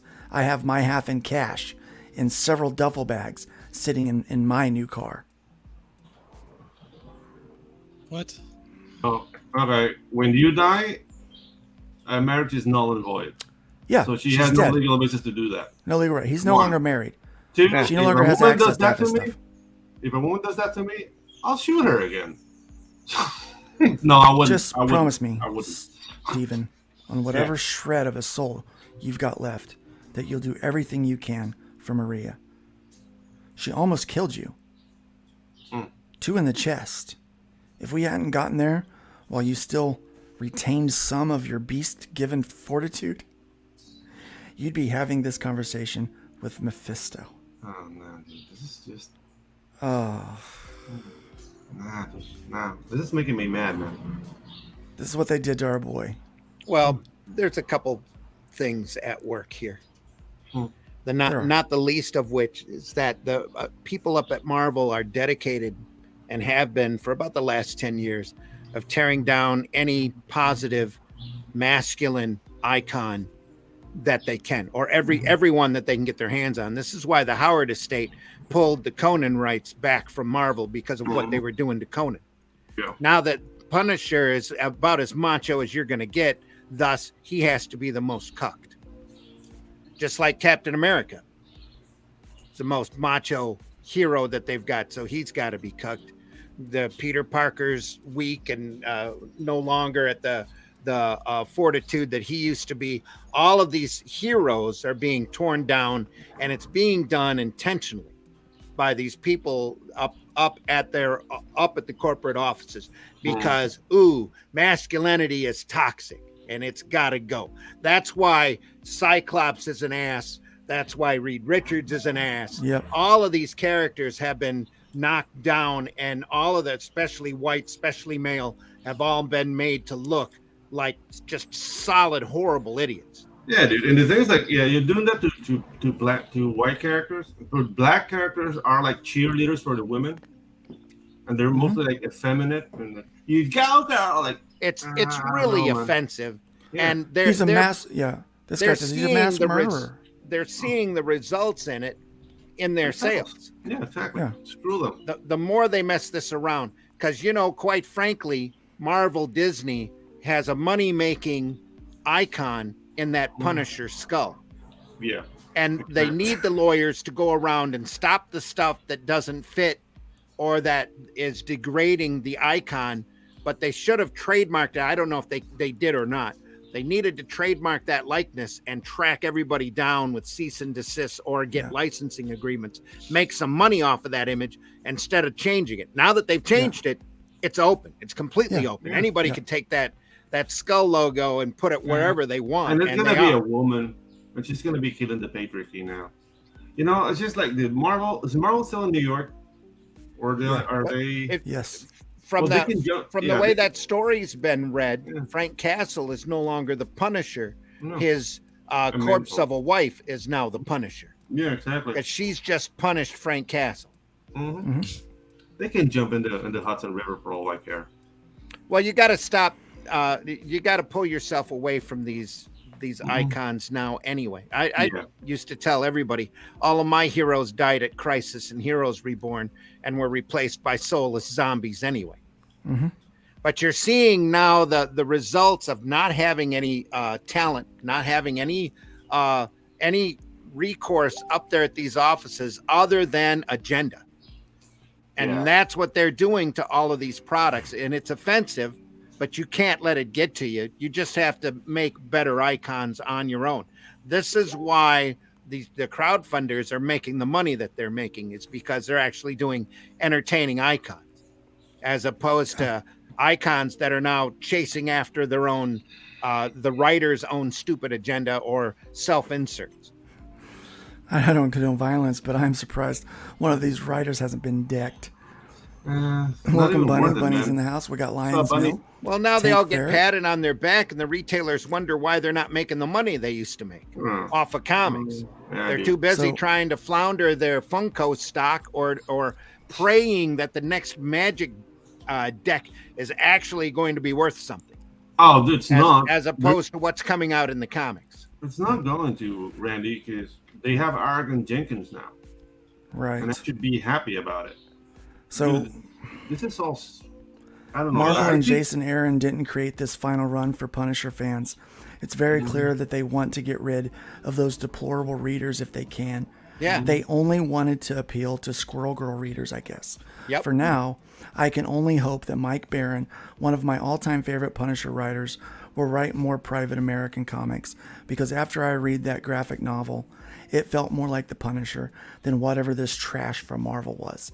Yep. And it was entertaining, which is what good comics should be. And here's a quote from your boy: "Private American is what the Punisher should be. Mike has only gotten better." There you go. There you go. Speaking of that, right now Mike Baron, the writer of the Punisher, one of the best runs of the Punisher, period. In my opinion. He's got 2 books right now on Fun My Comic. He's got Private American, which you can get over there, which was it was shadow banned on Indiegogo, and it was outright banned on the green site. So the pink site, shadow banned, green site, outright banned. Here on our free site, it is free to go. It's good to go. And it is funding over there. I actually just got my copy of it in the mail the other day, so I'm going to read it. But he's also got this book. Check this out. Look at that Bronze Star book. Oh my gosh. Nothing political about this. I caught the Art T Bear show last night a little bit with Mike Barron. You were there, Pedro. Yes. And Mike was saying that he's always wanted to work with Broderick. And so he asked Pat what he wanted to draw, and he said, I want to do a weird Western. And so in Mike Barron fashion, he goes and he writes this tremendous story. Let's look at this trailer, guys. This is such an exciting story. The Civil War was America's bloodiest conflict. Over 500,000 died to preserve national unity. When the war ended, Confederates like Harley Brogdon headed west, shooting game for the Army and gambling. When a card game turns deadly, Harley shoots in self-defense, killing the card sharp who threw down first. Wilfred Knorr, the card sharp's wealthy father, will stop at nothing to see Harley hang. Harley flees to Cobb's Gap, an old silver mining town at the foot of the Rockies.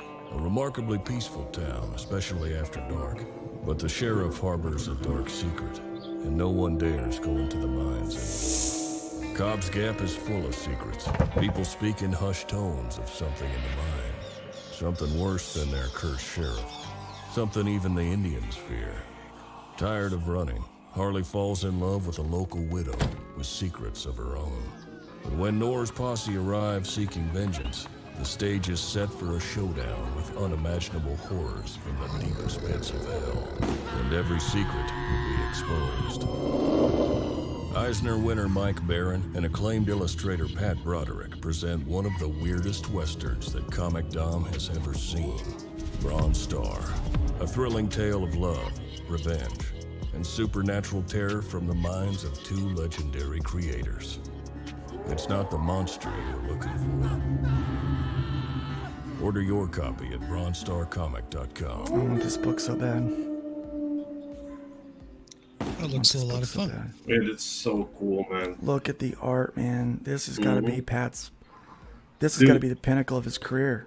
Yeah, dude. We were all drooling over the level of detail. Yeah. Like, dude, that saloon has no right to look like that. You know, as a background. Yep. Look at that, dude. Wow. The detail in the people on the porch in the back. Yeah, this dude. guy, he didn't have to put that much detail in this guy. I know that because I do covers and page work, and I don't put that much detail in things in the background, and he just went nuts. Look at every bit of detail. Bricks, hair. Oh my gosh. Yeah, dude. Just the amount of work, the detail in the background images, and the expression of the faces. He's been at this for months. If I remember. Oh yeah, it's obvious he's spent a lot of time on this. Yeah. He's been like working since the winter, and this book is already finished, guys. Yeah. The art is finished, so you get on it, man. This is an awesome looking book, man. And the person they've got to color this knows enough not to throw a whole bunch of fancy Photoshop into it or anything like that. You scroll down and you see some Pat's line work on this. It is amazing. They're offering. Look at that stuff. That's right up there with Spain, Rodriguez, and some of the just great underground textural lists. Look at that line work on that stuff. It's just amazing. So and the poses, like you see the personality of this gunslinger through the pose. Yeah, you can't see it, but it literally gives me goose pimples to look at this. I mean, this is the kind of stuff I get excited. This is why I love comics. Why I do comics, because I just can't get enough of this kind of stuff. And so they have this special black and white edition, artist edition. It's oversized, so you actually get a larger view of all the art. IDW Artisan editions. Yeah. And hardback. It is worth every penny. Yes. In my opinion, look at that. look at the detailing on the horse. Yep. Just the line work that went into this. I mean, this would be, days on a panel, I would think. This is not fast work. This took some time. Yeah. I think he looks a little bit like Harley Brogdon. I think he looks a little bit like his main character, doesn't he? Let's look at him. Yeah, he kind of does. I heard that Pat does not own a computer. No. Okay. No, That's he why you doesn't. never see him. That's why you never see him on anything on social media Yeah. or anything. Yeah, he doesn't own a computer. So that's pretty interesting. That's neat. So you can get this right. You can get this. They're probably going to ship early. They ship early on about everything they do. But they're also in the race to hit 10K first on the website. Yeah. Did you know that? So right now we've got several that are fighting for that It's right. exciting, So man. It we is. got Bronze Star that's going for it. We got Wise of Heart. $400 away from doing Yeah. that. They might actually do that this weekend. Yeah. We've And got Merkmaid also. Merkmaid is less than $1,000 away. It's on its way there. Ma'am, I Am really wanted to get there, but it's kind of plateaued off. It's a funny book, but I think some of these political things, that are more politically driven, they're funny, they're satire. Yeah. I think political satire does well for a certain group and for kind of a certain kind of range. But I think comic book fans, like people that are really into comics, like they're looking for more than just political satire. Yeah, political satire is niche. You know, Yes. it's gonna be successful within that realm. But if you want to go something that's more appealing and more broad, then a good comic book story is gonna be political satire every time. Like this game here is about actual. They do it's actual like gameplay, which sounds really fun. Watch this. This is pretty interesting. It's a little long, but it Supremacy. does well. Neo. No, this is not the one I want to do. No, Yeah, no, that is the one I want. Yeah, that's the one I want. Fascism. Nazi clowns. Milk. Now more than ever, it is important to remember the true meaning of social justice. Your life might just depend on it. The vector art they do is amazing. Yeah. I love it. Virtue Signal is a card game that parodies left-wing social justice activism. Here's how it works. In Virtue Signal, everyone roleplays as a different social justice warrior archetype. The base deck has 8, and each character has his own personality and unique activist superpower. The object of the Captain game then is to Fedora. attract followers to your character's cause, whatever that is. Followers attached to the character cards similar to dominoes, and the first warrior to have 15 followers is the winner. Pretty simple. Social justice activism is a contact sport though, and things are going to get rough. While you're trying to build your coalition up, all the other players are trying to stop you or even tear it down. The most common way is by accusing you of microaggressions. A microaggression is a bizarre accusation against your liberal person. Investigations into your past, slips of the tongue, problematic hand gestures, or more than likely something that makes no bloody sense at all. When a microaggression is played against you, it besmirches your progressive reputation and makes it harder for your coalition to grow. Enough accusations and your growth can be stopped entirely. Just as in real life, or unreal life if you prefer, your wounded liberal reputation can be fixed through virtue signaling. Virtue signal is an empty ritual of progressive piety that makes you seem like a really good person, and which probably doesn't help anyone or accomplish anything at all. The right kind of virtue signal removes the microaggression and lets you grow again. For example, if someone accuses you of cultural appropriation, you can signal your way out of clown jail by wearing the keffiyeh you bought in Palestine and wishing death by fire on the great Satan. Makes sense, right? Of course not. That's the whole point. But wait, I can hear you thinking, how can you simulate what it's like to be a social justice activist when the rules of social justice activism are changing constantly? This game sucks, reported for hate speech. Well, it just so happens that we already thought of that, smart ass, which brings us to plots. Plots are global modifiers that change the rules of the game. Some favor particular groups, some favor certain players, some bring the game to a halt, and others bring down fiery Armageddon. And then there's also one that returns the game state to normal, if that's what you're into. Be gone, plot!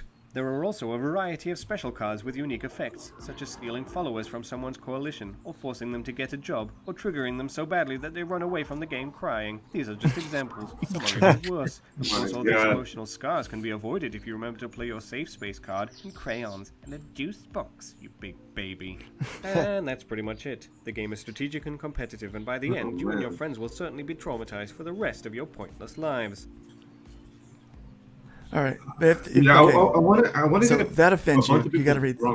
Yeah, I want to get a bunch of people drunk and play this game to see I what think it'd be happens. hilarious. It It is. sounds like Yeah. fun. Yep. Yeah. Like, yeah, I will hit you with a microaggression. Do not test Do me. not test me. But check this out. If you're a little upset because, oh, well, they're just going after the left, wait a second. Fine. What am I supposed to say here? Virtue Signal's a bad game, and you get back that you're a bad person. Like, I heard it's all stolen, and the whole thing is like a scam and stuff. Also, it's cringe and it's boring and I hate it, but also I don't care. Like, I'm not even mad at all. Thanks, capitalism. Anyway, if the original was bad, the expansion is like 100. Why can't you make positive things? Like, for me, it's all about being positive and sending that energy out, like, into the galaxy.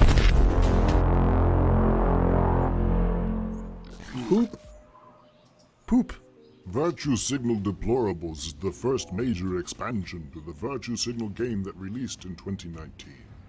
Where the original game picks mainly on the radical left, Deplorable satirizes the more colorful personalities on the so-called political right. Nice. Oh, the MAGA hat. incels, The MAGA dude, bro. trolls, the fundamentalist zombie rednecks of the cursed Earth, and others Nice. who completely murder.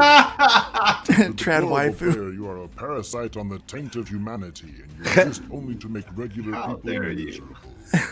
Invade their personal spaces with your toxic minions. Stalk them and get their docs. Pull weird pranks that serve no purpose and wreak havoc purely for your own sick entertainment. Are you in reality a Russian bot? Unclear, but we assume that you are. Of course, the more irritating you become, the more likely you are to incur the wrath of the banhammer, get simped by some random e-thought, or get deplatformed entirely. Justice inevitably comes to all. Oh, that seems so So hilarious. it's like, be the I'm change, loving this, right? guys. So don't be the hatred and the judgment. We're here to evolve as souls. The world is in pain. Did that answer the question? I forgot the question. It's great. And so they've got a new expansion, which is what this is running for. I know we're taking a lot of time with this, but man, this is hilarious. Yeah. This is funny stuff. Right. So Russian.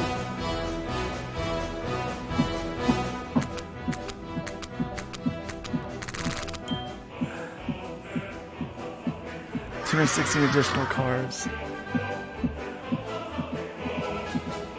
Wow. Oh, you get social credit points. Nice. Communism. Yeah. Oh, Fire. Oh, communism. More communism.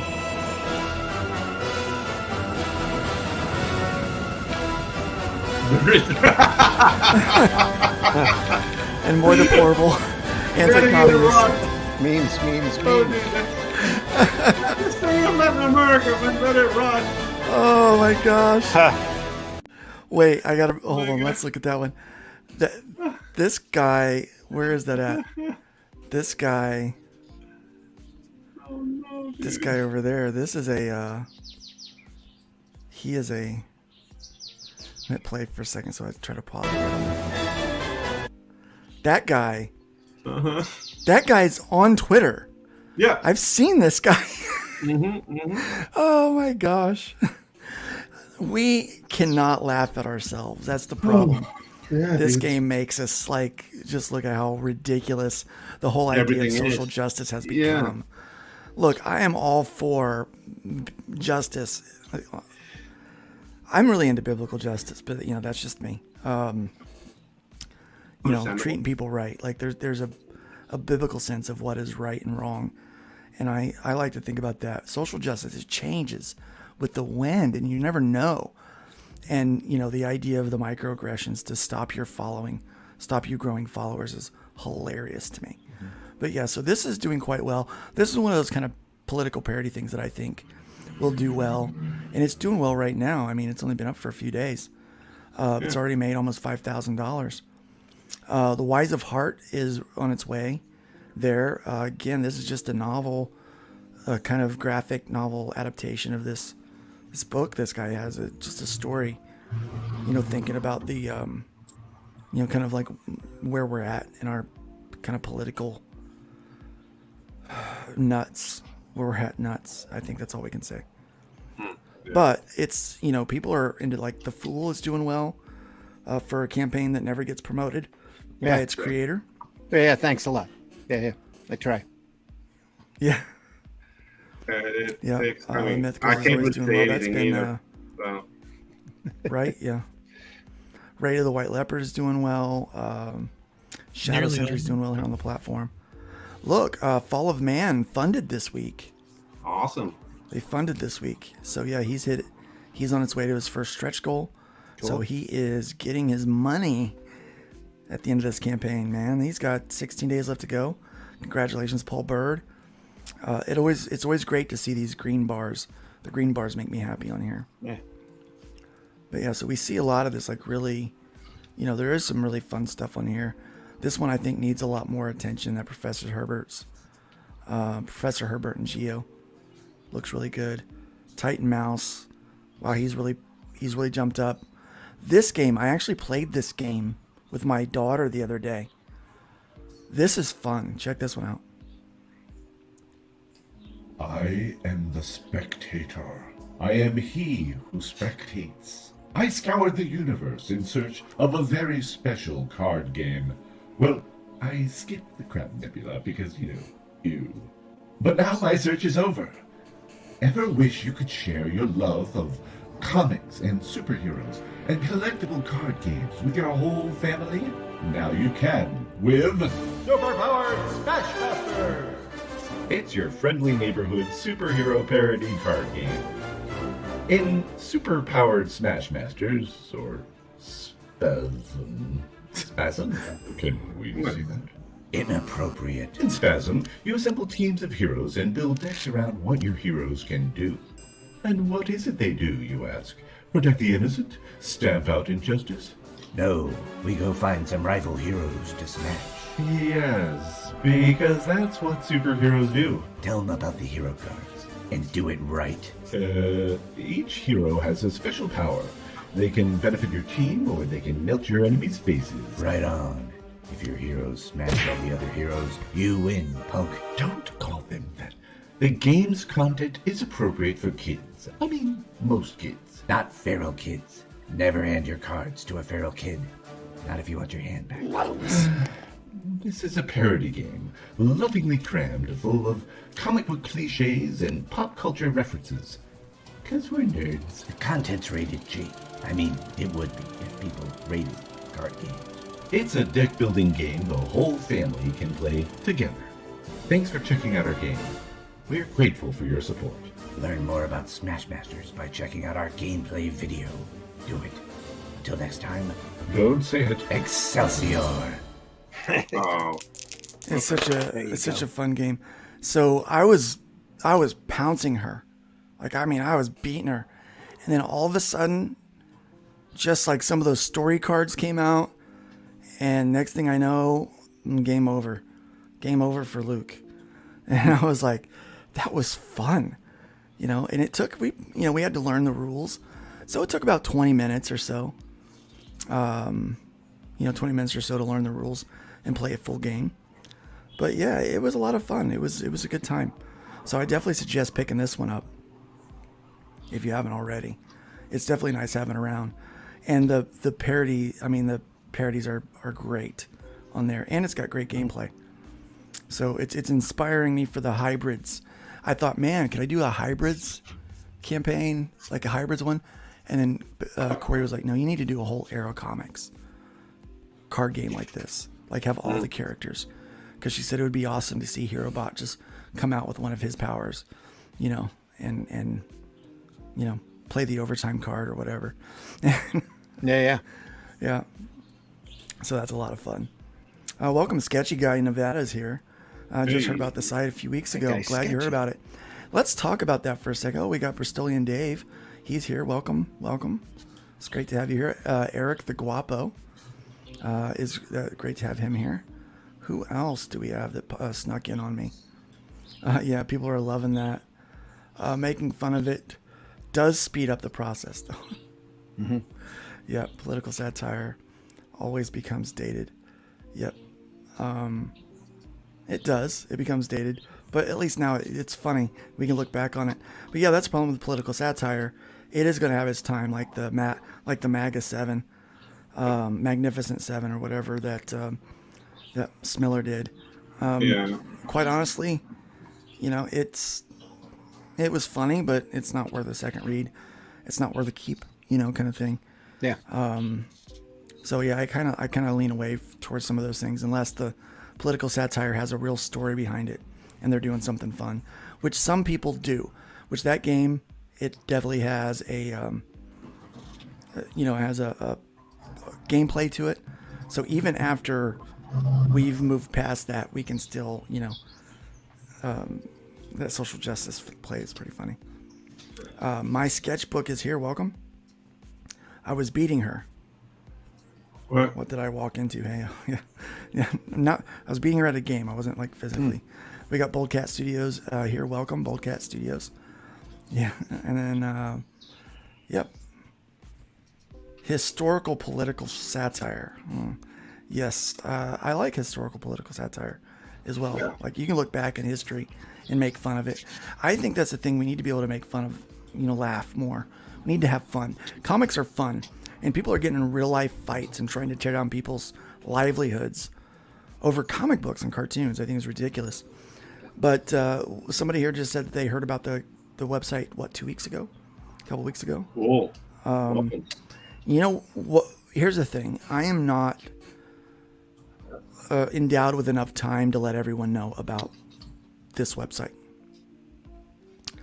What has made it successful is the fans that are getting behind this thing, behind the freedom, behind the function, behind what we're trying to build, behind what's going to be, and letting people know.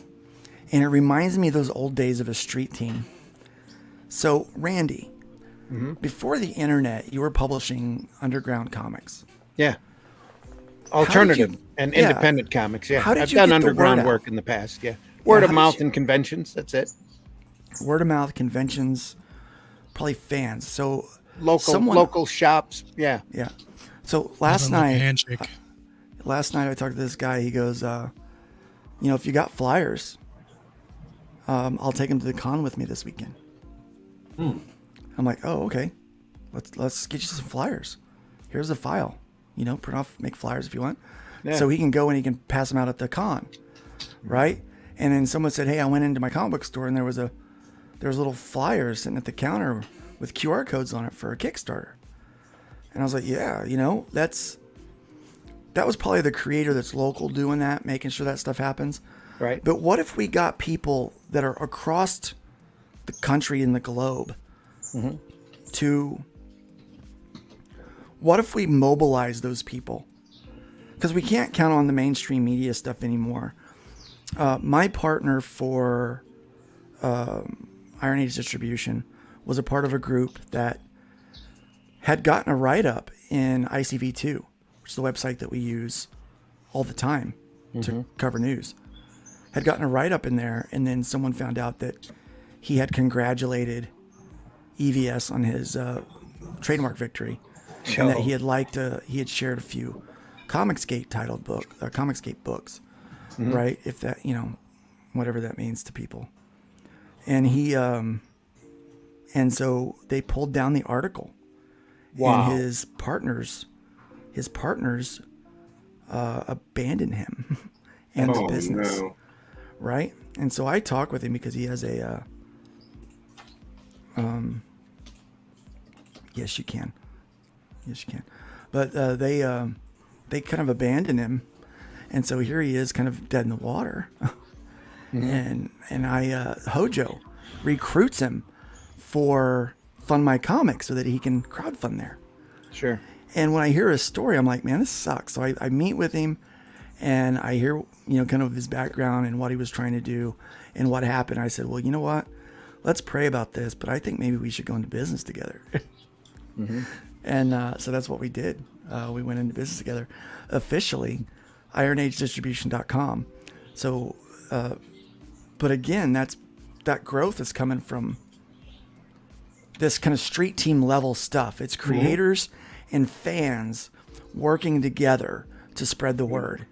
it's I'm wanting to do this thing where I give a free copy of Hybrids #1 to backers moving forward, so that they can give it to a friend. Like, this is intended for you to give to someone else that maybe used to like comic books but don't anymore, or maybe someone that's never bought a comic book in their life. I mean, there's like 10, 11, 12, 13, whatever. And you're wanting to get them, to share the word. And so we're looking into like this idea of the street. What do you guys think of this idea? Giving people t-shirts, like just biting the bullet, buying someone a t-shirt, giving them a couple of things that are free, and sending them a stack of flyers and saying, man, spread the word. Yeah.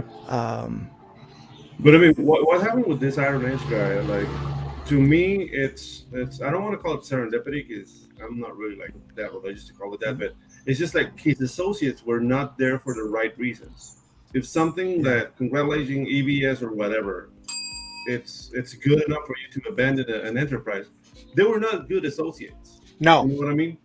So, dude, he was free to find you, and now we got Iron distribution, and dude, this is only going to be positive things for all of us, man. They call those people part of a hate group. Yeah. Just blindly following. Oh my goodness, you actually talked to somebody from the other side. We have to shun you. Yeah. That's a great way to run your life. Yeah, exactly. Yeah, it's a miserable existence, really. I mean, the internet's great and all, but it's the algorithms are working against us these days. And in some cases, they're outright trying to keep us from being seen. Yes. They're shadow banning, right? Yep. So we have to get out and talk to people. I think going to conventions is key. I think we've hidden on YouTube for too long. We've been out here and we've tried to connect through YouTube and Twitter and Facebook, other social medias, and Rumble for so long that I think it's time that we start to branch out and actually connect with people. And yeah, flyers are old school. Like, that's old school. Yep. I think old school is the thing that needs to happen, though. Yeah. I think that we're getting back to this point where people are sick of just, this is still a tool that we can use, but I think we've abandoned so much the idea that there's real people. Normies don't care about our political battles in comic books. They don't care about your label. All they care about is that story and whether they like it or not, Mm-hmm. Yeah. And I think more people are moving into that realm where they just care about what's good. They want to be entertained. Yeah. And I think if you can give, now I know I've got one backer that's out there that came in. I never told him I was CG. Came in, started buying my books, liked them, and then I would promote a couple of other books that I liked. And it turns out those creators were also CG. Now, obviously, we have creators on here that aren't CG. We promote them. We don't care what your label is. That doesn't make any difference to us. Yeah. It's not the hate group that people think it is. No. It's completely different than that.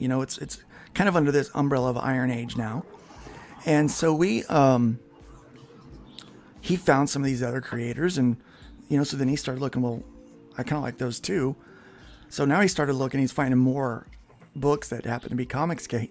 So now he's a Comicsgate fan, right? He's like, well, they aren't the bad people that I thought they were. They make great comic books. Let's focus on them for a little bit. And it's great stuff what's happening over there.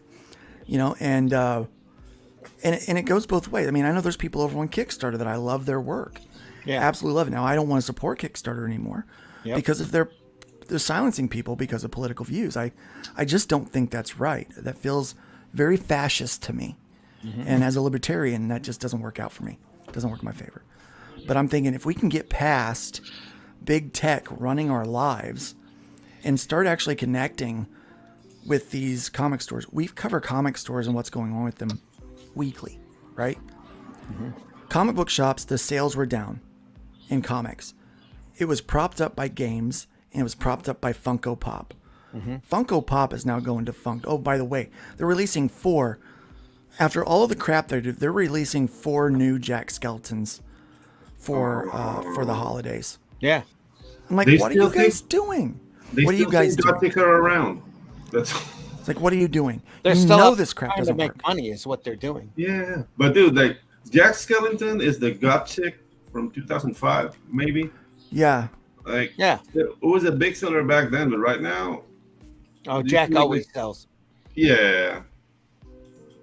Ugh. And they have to justify that license they paid to Disney in the first place. So yeah, guess what? Four new Yeah. Jack Skeletons. Yeah. Dropping flyers is a big deal. I think that is very helpful. Yeah, indie couture, comic culture. Yes. Welcome Dillard. Dillard's in the chat. Welcome, my friend. He's a great What's up, creator. Dillard? One of the first creators to come on to do an exclusive with Fund My Comic. Thank you very much. That campaign is still up and active. You guys can back that. I do encourage you to get over there. And let me see, where is it at? It's in here. And Right here. Dillard's also working with Yellow Flash, a YouTuber, right now on this glorious looking World War II comic. Yeah. Yeah, I'm excited for that. So yeah, check out his stuff. The Orange Show. Junko Pop. Yeah, Dillard's a fantastic artist, and it's looking good. I'm hoping they do well. I think this is a big move for Dillard's career. I think he's gonna get more eyes on what he's doing. Very, very. I'm happy for him, proud of him. Couldn't happen to a better guy. Yep. Hojo says I'm part of a hate group. We hate suppression of artistic freedom. There you go. Absolutely. Let me see, what else do we got going here? Can't we all just get along? Are we not entertained? It would be nice if we could. Hojo's out there putting his flyers about 25 different comic shops, stores, nice. and local mom and pop shops. Good. One of the things Dude, we're looking yeah. at is doing Phil has a bead on some. He might have a bead if the guy's still interested after the debacle with his other company on spinner racks, to where we could put together a spinner rack for people.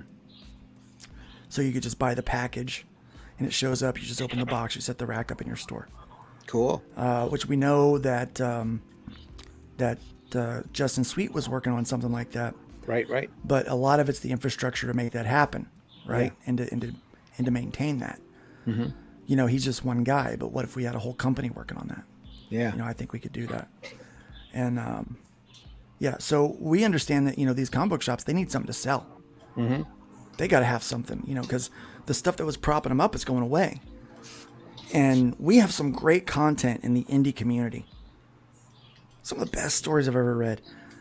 2022, I read a lot of books. I mean, I read a lot of comics. And I read a lot of books, and I read ISM. It's not a bad book, okay? It's not a bad book. It needs some work. And I think that, you know, Eric brought in Chuck Dixon. I think the next book's probably going to be amazing. Yeah. You know, I think he's doing the right things. Yeah. Hey, speaking of Pete, there he was. Great chat last night. Thanks again for coming on the show. Pete, it was great being there. What's I up, really Pete? appreciate it. It was a lot of fun. But so we're what was I saying? I was saying Talking about ISOM. It's gonna be Dixon. ISOM, yeah. Yeah. So I read that book, you know, and that was, you know, so I read a lot of these books. And after all that, we're sitting at this convention and Randy slides me Paragon. I hadn't read Paragon yet. He slides it over to me. He says, read Paragon.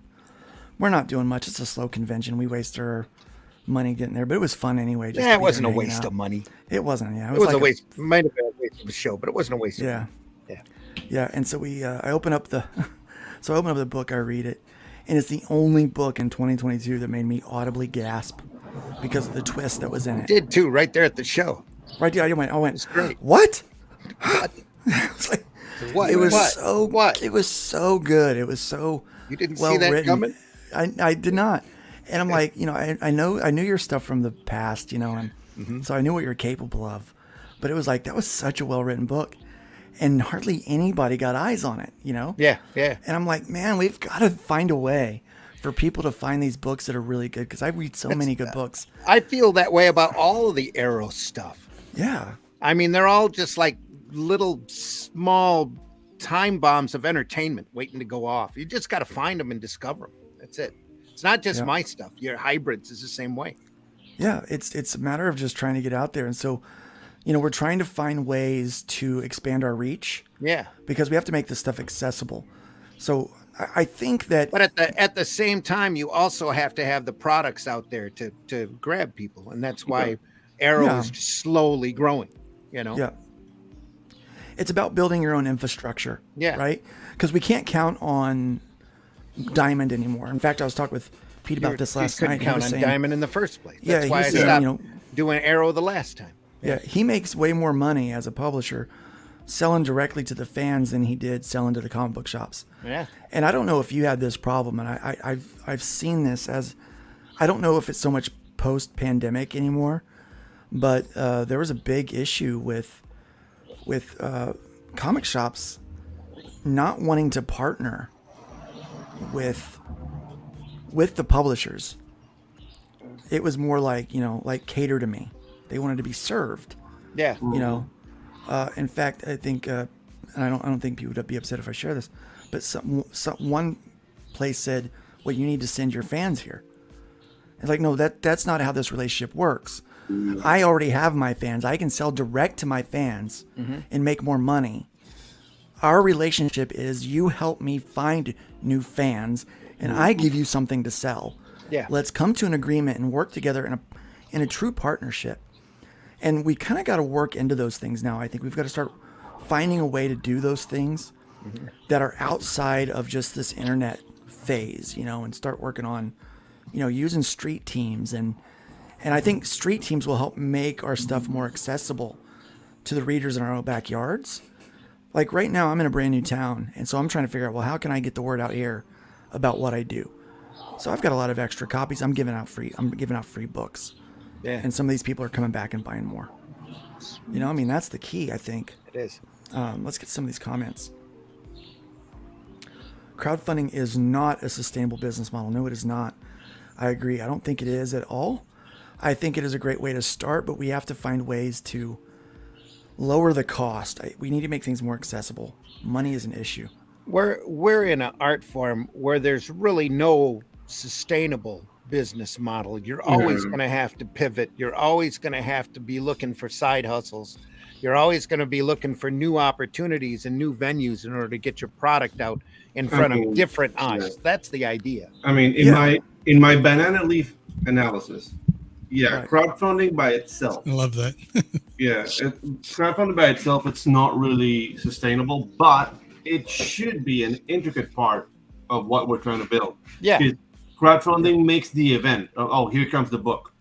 What do we do after the crowdfund? How we come up with the points of sale where people can go and, you know, get access to the books with not all the bells and whistles, just cheaper. That's the next step to make this. There has to be a plan for that. That's what we're trying to do with this Iron Age distribution, is making these books accessible. And the other things, you know, because I want to go back. We all fell in love with comics. You at a newsstand somewhere, at a comic shop somewhere, at a convention somewhere, trying to figure out a way to involve these comic book shops in the crowdfunding experience so that they can, and we've had a lot of success with retail packages, but what if, you know, there was a way to like really lower that cost and let them sell, like we know that these books were very popular in a crowdfunding space, right? Yeah. What if there's a retail version of those books that they could then push to their fans? They could say, look, here's how many copies this is already sold. This is a very popular book. They can stick that thing up front and center so that people can really get a chance to look at those things. Those could be the ways to help their bottom line as well. I don't want comic book shops to go away, but if they don't want to work with us, then maybe they should go away. Yeah. If they just want to be catered to, maybe they should. You know, I'm a capitalist.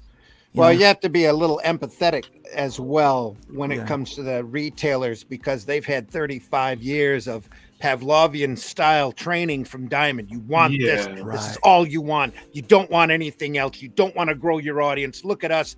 We have it. That Diamond, what you have to sit there and ask yourself, what has Diamond actually done for the comic market in the last 35 years? And you get disgusted when you look at the history.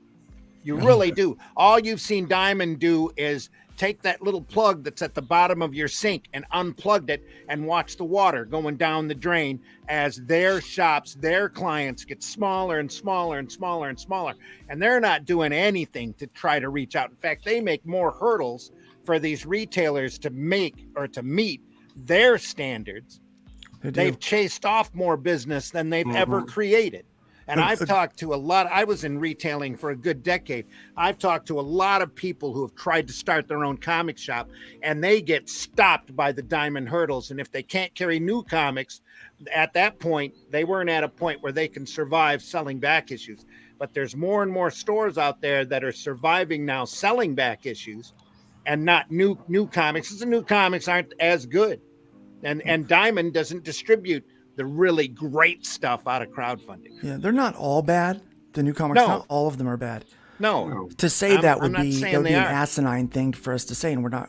That's clearly not what we're saying. But look at what happened when DC pulled away from Diamond, and everybody, all these retailers started screaming, "No, we don't want to have to deal with a new distributor." Yeah, well, now they're either dealing with a new distributor or they're taking a higher or a lower, I should say, discount from getting those books from Diamond. Yeah. And as more time goes by, the more these other publishers are going to find their own distribution deals and their own outlets. And back in the 80s, when that black and white boom first started, when you're looking around Turtles, there was a good 24 distributors out there that were catering to all of these retail. These retailers want to be catered to. They want more distributors. Despite what they've been programmed to think. They want these distributors to come at them and offer them better discounts, better deals, better packaging, lower shipping, all sorts of stuff.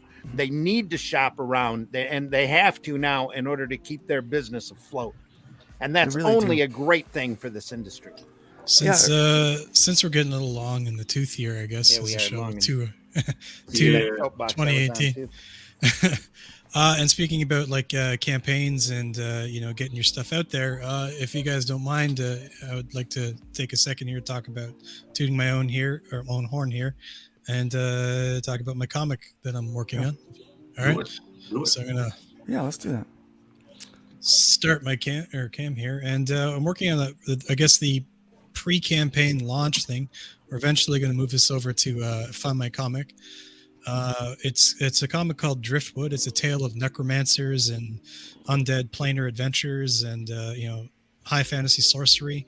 And it takes instead of the hero's journey, you're following the story takes place following a person that has no right to be a hero, the worst person you can possibly imagine, and his quest to save the universe.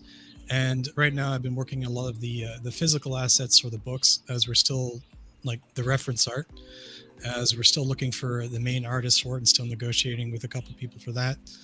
And so we're going to have all kinds of really cool undead and zombies and darker themes that you might find appealing.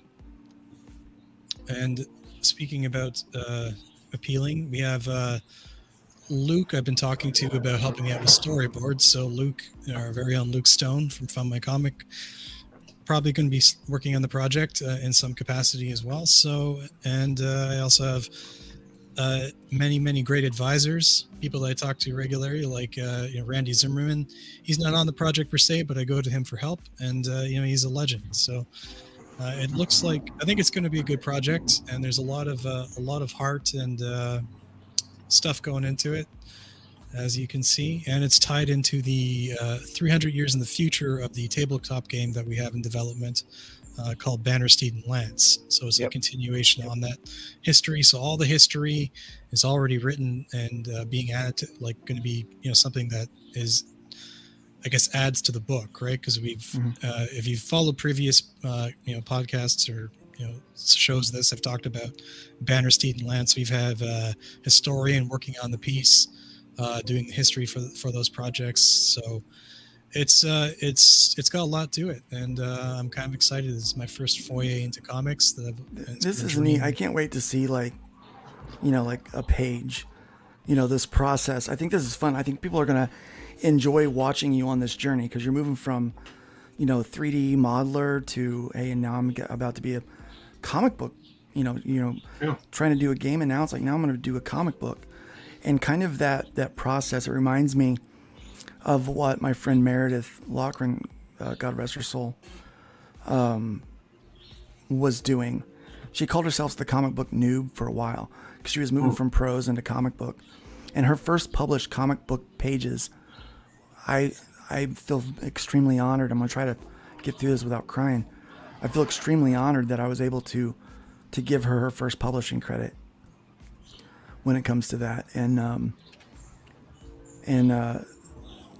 But watching her on that journey was interesting for people because they were wanting to make that journey. And what people don't understand is that making comic books is not an easy task, and making money on comic books is an even harder task. It's like what Pete just said here in this comment, that platforms and stores, they don't bring fans to you. You really ultimately bring the fans to them, that they're just outlets for you to put the books in so that people can buy them and access them. It's still going to come down to that street team mentality that, okay, we've got a comic book shop that's over here, and one of our fans talked to them about using Iron Age distribution. So now they've got books over there in their store. It's still going to be up to that fan to tell other people in their community that you can go there to buy these books. You don't have to buy it online and wait for shipping. You can go over there, and these books, we tried to work out pricing for $5. It's not going to be possible. It's a $6 retail price for those. Now, as an individual publisher, you could probably do it, but because that keeps more money in your pocket. In order for us to give money to the publisher and to also pay for what we have to make this transaction work, it has to be a $6 cover price, which is still cheapish, but not as cheap as what I would like it to be. Not in terms of like what Pete does with, $1.50, $2 with his books, but still accessible, and an accessible price. It's not $25 for a 32-page book. This is an accessible price, but you still have to have the people out there doing that, right? So people are going to watch you through this process of learning how to do this comic book, learning what it's like to do storyboard, scripts, storyboards, finding the artist, finding the creative team, putting it, and all those things. And then when it comes to print, distribution, and crowdfunding, you've kind of got a leg up on people because you have a resource around you that most people don't have. And it's really exciting too to be like on that like ground level starting out. It's going to be a difficult journey, and I do have, like I said, I have advisors, like people that, like you gentlemen here, some of the best like legends in the industry, right? And it's invaluable resource that I'm going to lean on heavily as much as I can without trying to lean too much. And I just I'm excited about it. I've always before I got into 3D, I've always wanted to do comics. My original goal before Marvel went stupid was to be a comic book artist. I got into 3D for that specific goal because I watched a YouTube video of a gentleman talking about Marvel at the time was hiring both 3D artists and 2D artists. Now I'm going kind of backwards where I did 3D first. I'm working my way back to being a better 2D artist and studying that direction. I'm not going to be doing the art on the first book, but I'm in the market for an artist now. It's going to be, I don't know, I think it's going to be fun. And our pre-launch campaign isn't yet on Find My Comic, but it's on my Twitter page at Bandnet and Ricochet. And you can find us there if you could really use your help to get it started. And I'm looking forward to being on Fund My Comic. I'm looking forward to everybody being able to read the story and check it out. And I wouldn't be here without people like Luke. And Fund My Comic's got my backing 100%, and I'm going to be part of that street team as much as I can. So, yeah. Pete says this, like, so creators, publishers need to understand and maximize those platforms if possible. That's the thing, if possible, because sometimes you can't. Sometimes you can't figure out how to do that. But if creators are upset about losing 5% to crowdfunding, losing 62 to 65% to distribution is going to hurt. Yes, it does. And that's the thing. That's what you have to understand. One of the things that we're trying to do with this is allow people to crowdfund to make their money, right? And then at no cost, no skin off their nose, put their books up for this on-demand retail distribution model. Now, you're going to have to concede some things. We're handling the printing. You can't dictate how the print goes. We do that. That's our focus. Now, if you've ever had an Arrow book, the quality's second to none. So it's going to be the same quality because that's who we're using, the same guy that we're using. And it's going to have to be 32 pages. It's going to have a certain cover price. You're going to make 25 cents a book that you sell. So when the orders come in, you know that 25 cents for every book that we distribute to a store, you're going to make. That's what you're going to make. It's really low from what you're making right now. I understand that. Very low. But you are investing nothing. You've already crowdfunded your book. Your book has been paid for. You're simply allowing another outlet for your book to get into the hands of customers. That's what you're doing. So it is risk-free to you. It's risk-free. Luke and Phil are assuming all of the risk here. And we're really not assuming that much risk either, because we're putting books that we know have already been successful in crowdfunding that should be in the stores, that should be out there. And so but yeah, Pete, you're right. You're not going to make the same money that you make trying to distribute to a store that you make, through distribution that you're going to make crowdfunding. It is not even close. And people that think that they have to be in Diamond in order to make it, they don't understand that you're making less money, man. Yeah. Like, you can sell way less books and make way more money than doing the Diamond or any other distribution model. That's why it needs to be, it's not either or, it's both. Like, you have to have a plan for both. I think, we were talking about that, what now? Like, once you've crowdfunded your book, you need to have that plan for, okay, now we're going to have a version where I don't make any money at all on this thing. Where I'm making very little money, that it's all about getting more readers, because those next readers will come to buy the premium stuff on my next campaign. Exactly. It's a battle of percentages, really. Because in the end, what you're doing with the book that is going to be done by this distribution model is getting the word out. And that's where the crowdfunding event thing comes in. Hey, the new hybrids coming up. You have all this new database of readers who are getting the book on the cheap and say, you know what? I want all the bells and whistles. So it's just going to be, I think it's the next step, man. Eric Gossip's right. CG has been doing a great job of running off business as well. Activism and boycotting is divisive and bad for business. Sometimes you just got to stay out of those things. You just got to be like, wow. When you get down, I think you said it last week, Pedro. When you roll around in the mud, you still get dirty. Yeah, exactly. It's just, when you're rolling around in the mud with somebody, sometimes you just have to be like, you stay down there. I'm taking the high road on this one. Even if I agree, even if I'm riled up, there's no reason for me to do it publicly, because I'm trying to be a professional. You know what I mean? I might speak it among my friends, like, hey, you know what? I didn't like this or whatever, but I'm not going to be out there and being like the image, unless that's what I want to project. And that's something that we, as not only creators, but as businessmen, what do we want to put out there? Do we want to be like the fulcrum of, I don't know, fight and antagonism, or do you want to sell cool books? Yeah. Can we just take a second to realize how awesome the think tank is between this panel and our chat? We've got, some of the best creative minds and most active consumers in independent comics come around this place on Thursday morning to spend their time. I just love that. Pete says fear-based business decisions always go south, and you're absolutely right. Ojo says the entire world is plugged in now. Money literally never sleeps, and you'd surprise some people seem like they're allergic to money. They can't seem to figure out how to make it. Yeah. And I'm certainly not one to be one of those. Glenn says my money is on Luke to start a distribution company very soon. Glenn already done. Paperwork is signed. Yes, we are waiting on the LLC to come back so we can get our EIN. Once that's done, the new bank account gets opened up. Hopefully this weekend or next week. That gets opened up, and then the new Stripe Connect.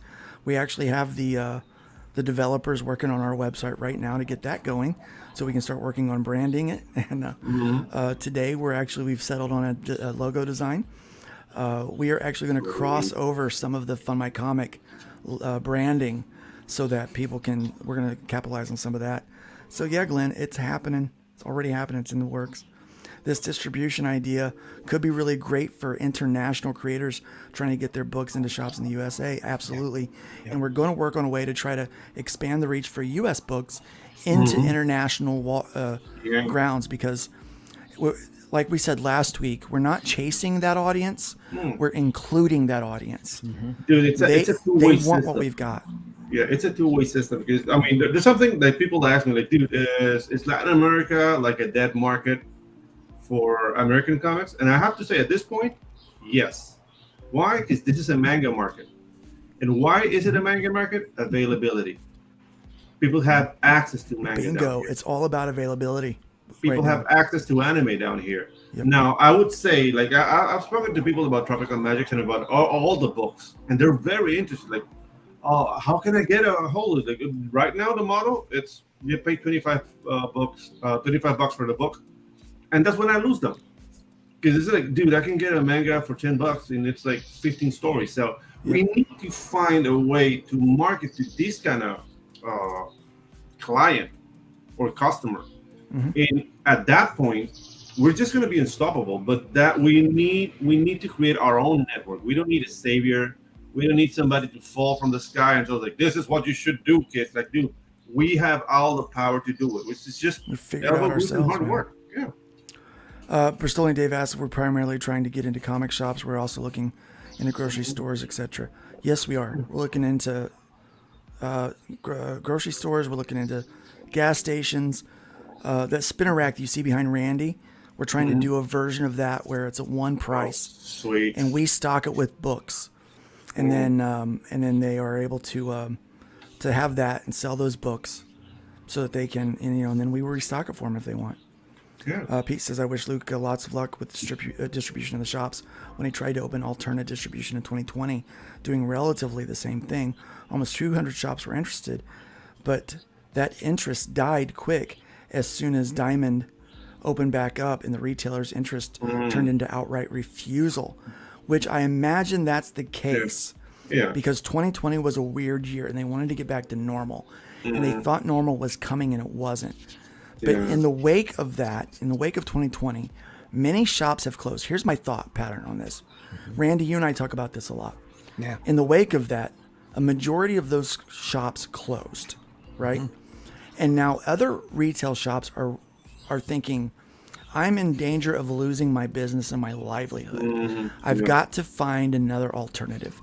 They're starting to do business different. They're buying from multiple distributors. They're buying straight from some publishers from some of their deals already. And they're doing everything they can to keep the doors open. My favorite shop, Gotham City Limit in Jacksonville, Florida, where I would go.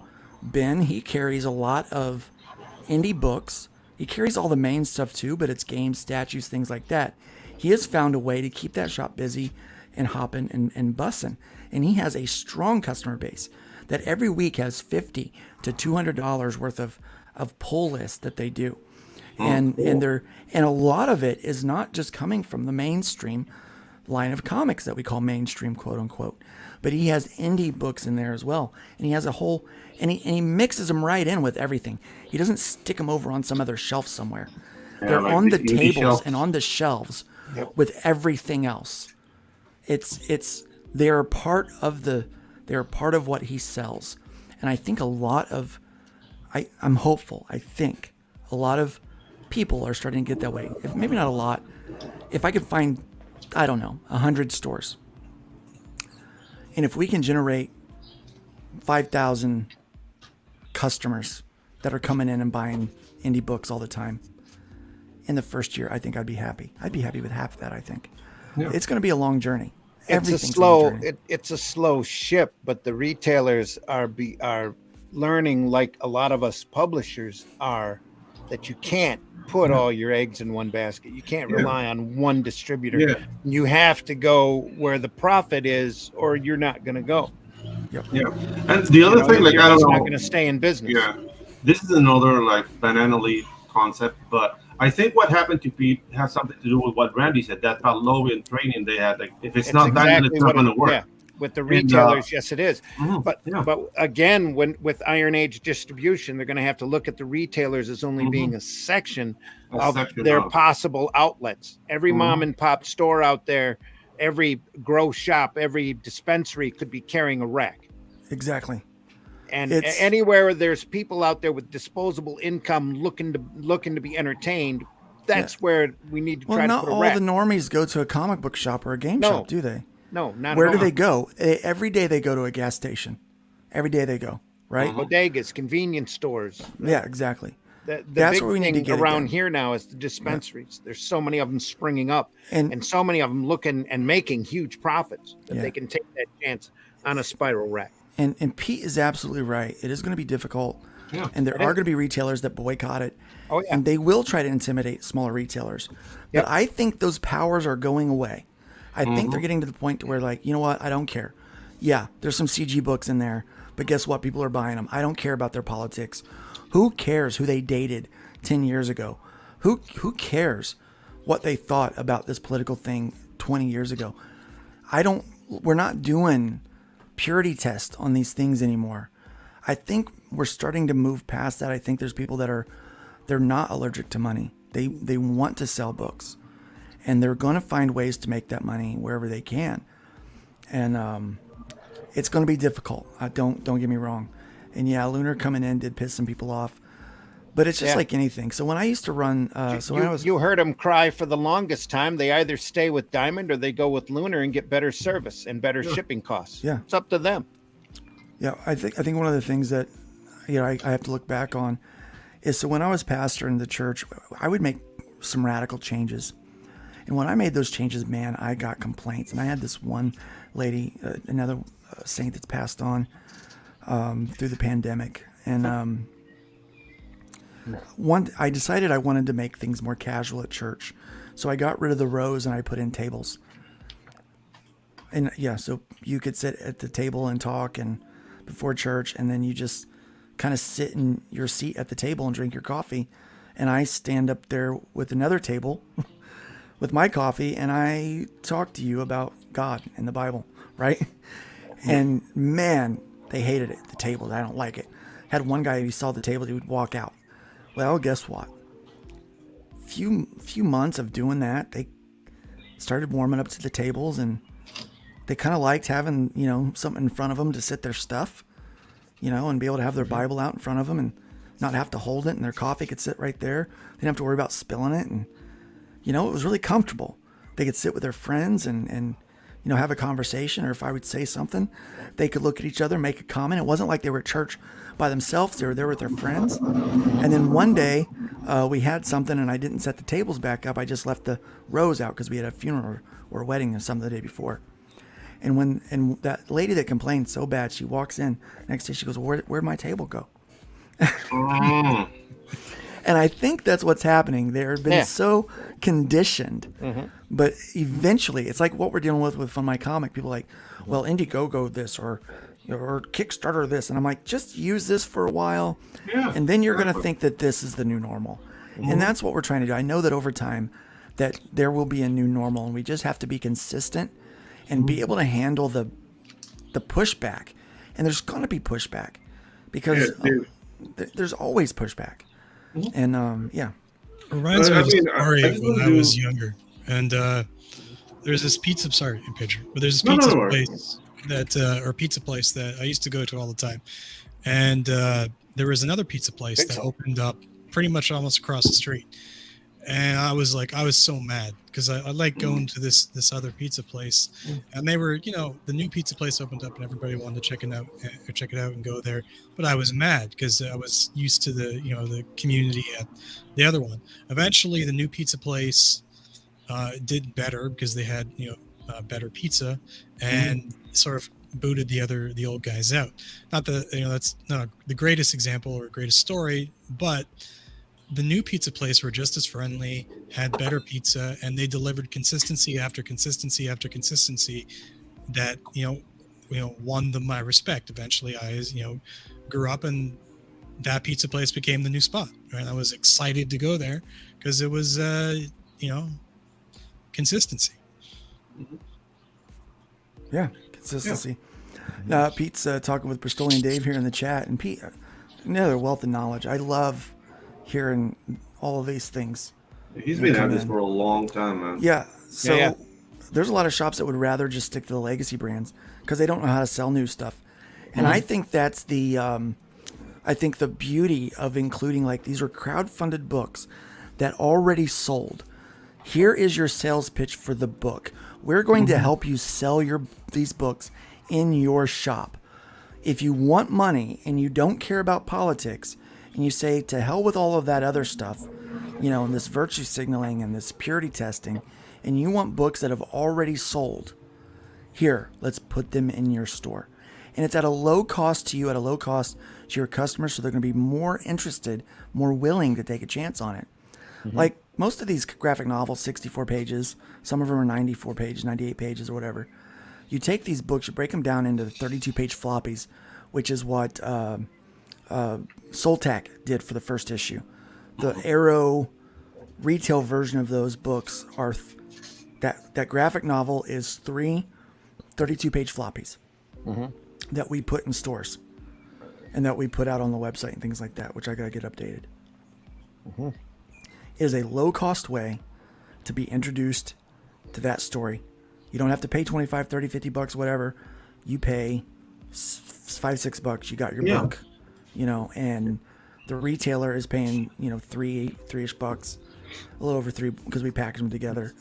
They're selling them for $6. The person gets it. They take a chance on it. They read issue 1. Thing. Yeah. There's 2 more right behind it, That's another thing. Like maybe we get hung up with the image of success. Like it's not a matter of getting into comic book shops. That would be amazing. What we need is to get a more affordable vehicle to get our books into people's money. Yeah. The Yarrow bundle is a perfect example of doing it without an LCS. So it's just not a matter, like if somebody doesn't get it or doesn't want to jump on, it's kind of like they're lost. You know what I mean? Like, and we should take that attitude, because I'm not here to convince anybody. If you don't think this is a good business, I'll find somebody who thinks so. Because after a while, it becomes a waste of time. Yeah. Try to convince this person that has this like Pavlovian conditioning to say like, if it's not coming from Diamond, or like it's not Marvel, they say it's not worth it. Okay, you think that, I'm gonna find another way. And just we have to become like an unstoppable object. Just keep on rolling. We really do. Single books aren't bad either. I mean, like, no, they're not. You can what I like to do is, like, when I'm buying comics is when the first couple issues of something that I really want to get comes out, I'll buy the first couple issues in like just the singles, and then I'll go and buy a graphic novel, and I'll put up the singles up on a wall, right, and I hang them up, and then I'll read the graphic novel and I won't touch the singles, right? Yeah. They're just there, and they're artwork that I can look at. I know what's in the book because I bought both. So like that's great for whoever's selling the comic book. Yeah, and crowdfunding has to be a part of our business model moving forward. It is the most direct way to get your book into fans' hands, and it is the best way to make money. Like right now, it is, bar none, you're going to make the biggest dollar on crowdfunding because backers love to get things started. But the key is to keep that more affordable version. I think Pete calls it a disposable entertainment. To keep more of that, where it's really to get the story out into hands of people that might be interested. They're not going to look at that book as something that they're going to cherish as some kind of an antique or something. They're going to probably, that book might end up in a thrift shop where someone else will fall in love with the stories and they're going to find out how to get the rest of it. Or it might end up, handed over to a kid or somebody is going to fall in love. The thing is, I really believe one comic can be a gateway drug into a lifelong love and relationship with comic books. I really do. Yep. And it has to come down, we're working on dollars and cents here. And we want to make sure that we are finding a way to continue to fund the dream. But we have to have a version of that entertainment that is accessible. It goes back to making comics accessible, and something that a street team can get behind. Yeah. Indeed, man. Yeah, 1/3 the money for 3 times the work. That's always how I describe distribution at that point. It really is. Yeah. It is 3 times the work for 1/3 of what you're normally getting. Yep. I've been wondering a lot of the same things that have come up. Damn, now I'm going to have to keep listening. Well, that's kind of the hope. There you go, So John. if distribution brings in 3 times the sales for what you could do yourself, then you just broke even. If they bring in 4 times or more, then it might be worth it. Yeah. Which is very true. It's very true. Yeah. I know many cases of even personally in which distribution brought in less sales for us than what we could have done on our own. That is absolutely backwards and shows how broken the system is, and it's very true. And I think a lot of people are realizing that the system is broken, and we're seeing creators in droves make their way to the stores. I mean, not to the stores, to the crowdfunding platforms to make money. I think that's what we're seeing, and we're going to continue to see that, I think. No. The cool thing about this art form, if you go back and you read the history, which I love to do, every time there's a problem, every time there's a hurdle, somebody figures out a way around it. That's where crowdfunding's come from. That's where the direct market started, was so a lot of these guys could sell comics, but they could also obtain comics that some of these big magazine distributors were hoarding. So they went direct to the publisher and convinced them to let them do a direct market system. Yep. It's the same thing with crowdfunding. Some of these, we want to get the books directly into the hands of readers, and that's a way of doing it. Now we have to figure out how to gather in more readers, how to gather in more, and comics need to be disposable and accessible and collectible as well, and rare. So it's just a matter of getting out there and growing this market as much as we can in every direction we can think of. We're in a creative art form. There's a group of us out here that are thinking outside the box. We just need to apply that to sales and to marketing, as well as our creativity in building these books. Oh, yes. One thing I like about that's why you've got Iron Age. That's why you've got GoFundMyComic or FundMyComic.com. It has to be done. It needs to be done in order to spread this art form out. One thing I like about this community in particular is that it is a community. There are artists and creators and all these working together, and they're Luke's gonna come up with an idea, Randy's gonna come up with an idea, Pedro's gonna come up with an idea, T-Bunny's gonna come up with an idea, Diller's gonna come up with an idea, so on and so forth down. And the fact that it's such it's not a big gigantic corporation, calling the shots. It's you guys out in the cheap seats calling the shots. Is that it's a creative melting pot that's gonna actually do something. Well, it all goes into being independent and alternative. That's the whole idea. Right. Yeah. It's the whole idea. Because this is not a community. Like, everybody's doing their own thing, but we just happen to convene in some ideas. And we just share them. I think Justin missed our conversation earlier when we talked about him doing the racks. Yeah. He's not having very much success on that because he's not making money, and it's taking a lot of time. Yeah. But the truth is, that's one guy doing it. He doesn't have the infrastructure for that. Yeah. We got a guy who doesn't make comic books, that all he wants to do is distribute comic books. That's his contribution. That's his passion. So guess what? I start a company with that guy, and I let that guy take care of that. Piggyback off of what we're creating and what we're building, and give some knowledge of the comic book industry. And that guy goes and he helps me build a company that does what you're doing with the infrastructure to make it profitable. See, that's what it all comes down to. How can we make it profitable and worth our time, not make it cost money, not make it to where we're losing money by the work. Right. But how can we put that out there and help it supplement our money? That's where we need to get that making comics more accessible thing comes from, because we have to do that. Yeah. We're gonna hit the 3-hour mark. We are. We gotta. I think we're gonna have to end very soon. I think we're gonna have to pull this down. But dude, this has been a very passionate show. I'm loving it. Great. Here's the only issue I have with the adding racks at my local store. It becomes its own job. And all I want to do is make comics, and you don't have time to make comic books. There you go. And there's your answer, Justin. That's true. And that we have someone that's what they want their job to be. You have no idea how many fans are out there that don't draw, they don't write, they don't make comic books, but man, they want to do something to help out. That's where your street team comes in handy. It's like, hey, here's what we want to do. We want to help you. We're going to mobilize you. You get to be the contact person at your local store. And guess what? You're going to make a few bucks off of it. We're going to throw some extras at you to make it worth your while to go in and just stock up that shelf for them, you know, just to sell them some comic books. And man, we've got to start mobilizing our fans, because man, there's some rabid fans out there that just love comics. They love what we're doing. Oh yeah. Yep. I did not realize how good the fan base was until we started Fund My Comic. It's that passion that's going to grow this art form. Yeah, we are 9.5 months ahead of schedule. Mm-hmm. We are 9.5 months ahead of schedule from where we're supposed to be with Fund My Comic. Not because of me, not because of Todd, but because of all of the fans that are the creators that are using it and their backers. Yeah. So many people sorely need it, man. And that's the thing.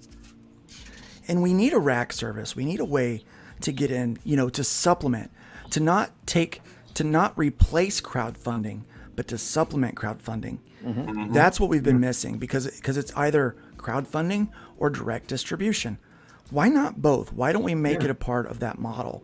Right. While we're changing everything up, let's just say to F with the playbook and write our own rules. I love writing my own rules. That's the whole idea. Yeah. Again, independent alternative. That's what we're supposed to do. Yeah, well, the Politburo will not like that. Yep. Yeah. The Politburo will not like that, though. You're writing your own rules. So Hojo likes servicing racks. You're always That's what she said. You're always going to have people fighting the change. People that don't want change. Luke gave that example earlier. Commissars and let them figure it out on their own. Welcome, Shade Draws. Nice to have you here. The retailers out there that want to make money off of excellent product are gonna come on, and more will come on the more that they learn that those retailers are making money. That's the whole idea, is to get out there and make money. All it takes is just one retailer, get a couple books in there. He say, hey, these are selling well. Get me some more. And then he talks to his buddy who owns another shop downtown. Hey, check this out. And then it snowballs. There are a ton of retailer boards out there as well. So, you know, thanks to social media, soon we'll have retailers as our own street team. Wow, Dave, that was... Go out there and talk. Oof. That's an old wound. Diamond is a prime example of why dictatorships or monopolies don't work. Yep. Man, I really do believe that competition breeds excellence. Mm-hmm. It really does. And I think, you know, more crowdfunding platforms. I don't care if somebody else starts one. I know that not Doug TeNapel, not him. It's Robert Romano was trying to do one. Romano was thinking about doing one. I don't know if he's still doing that, or if he's abandoned that for my comic. Like, hey, that's already being done. Or if who was it? It's Pop. Man, Billy Tucci. My name, Billy Tucci. Thank you. How do you forget the name Billy Tucci? For crying out loud, Luke. Jeez, that Billy code fog hits me freaking sometimes. Tucci, man. Billy But I think it's more Tucci. Niles. I think it's more Niles' project more so than Billy's.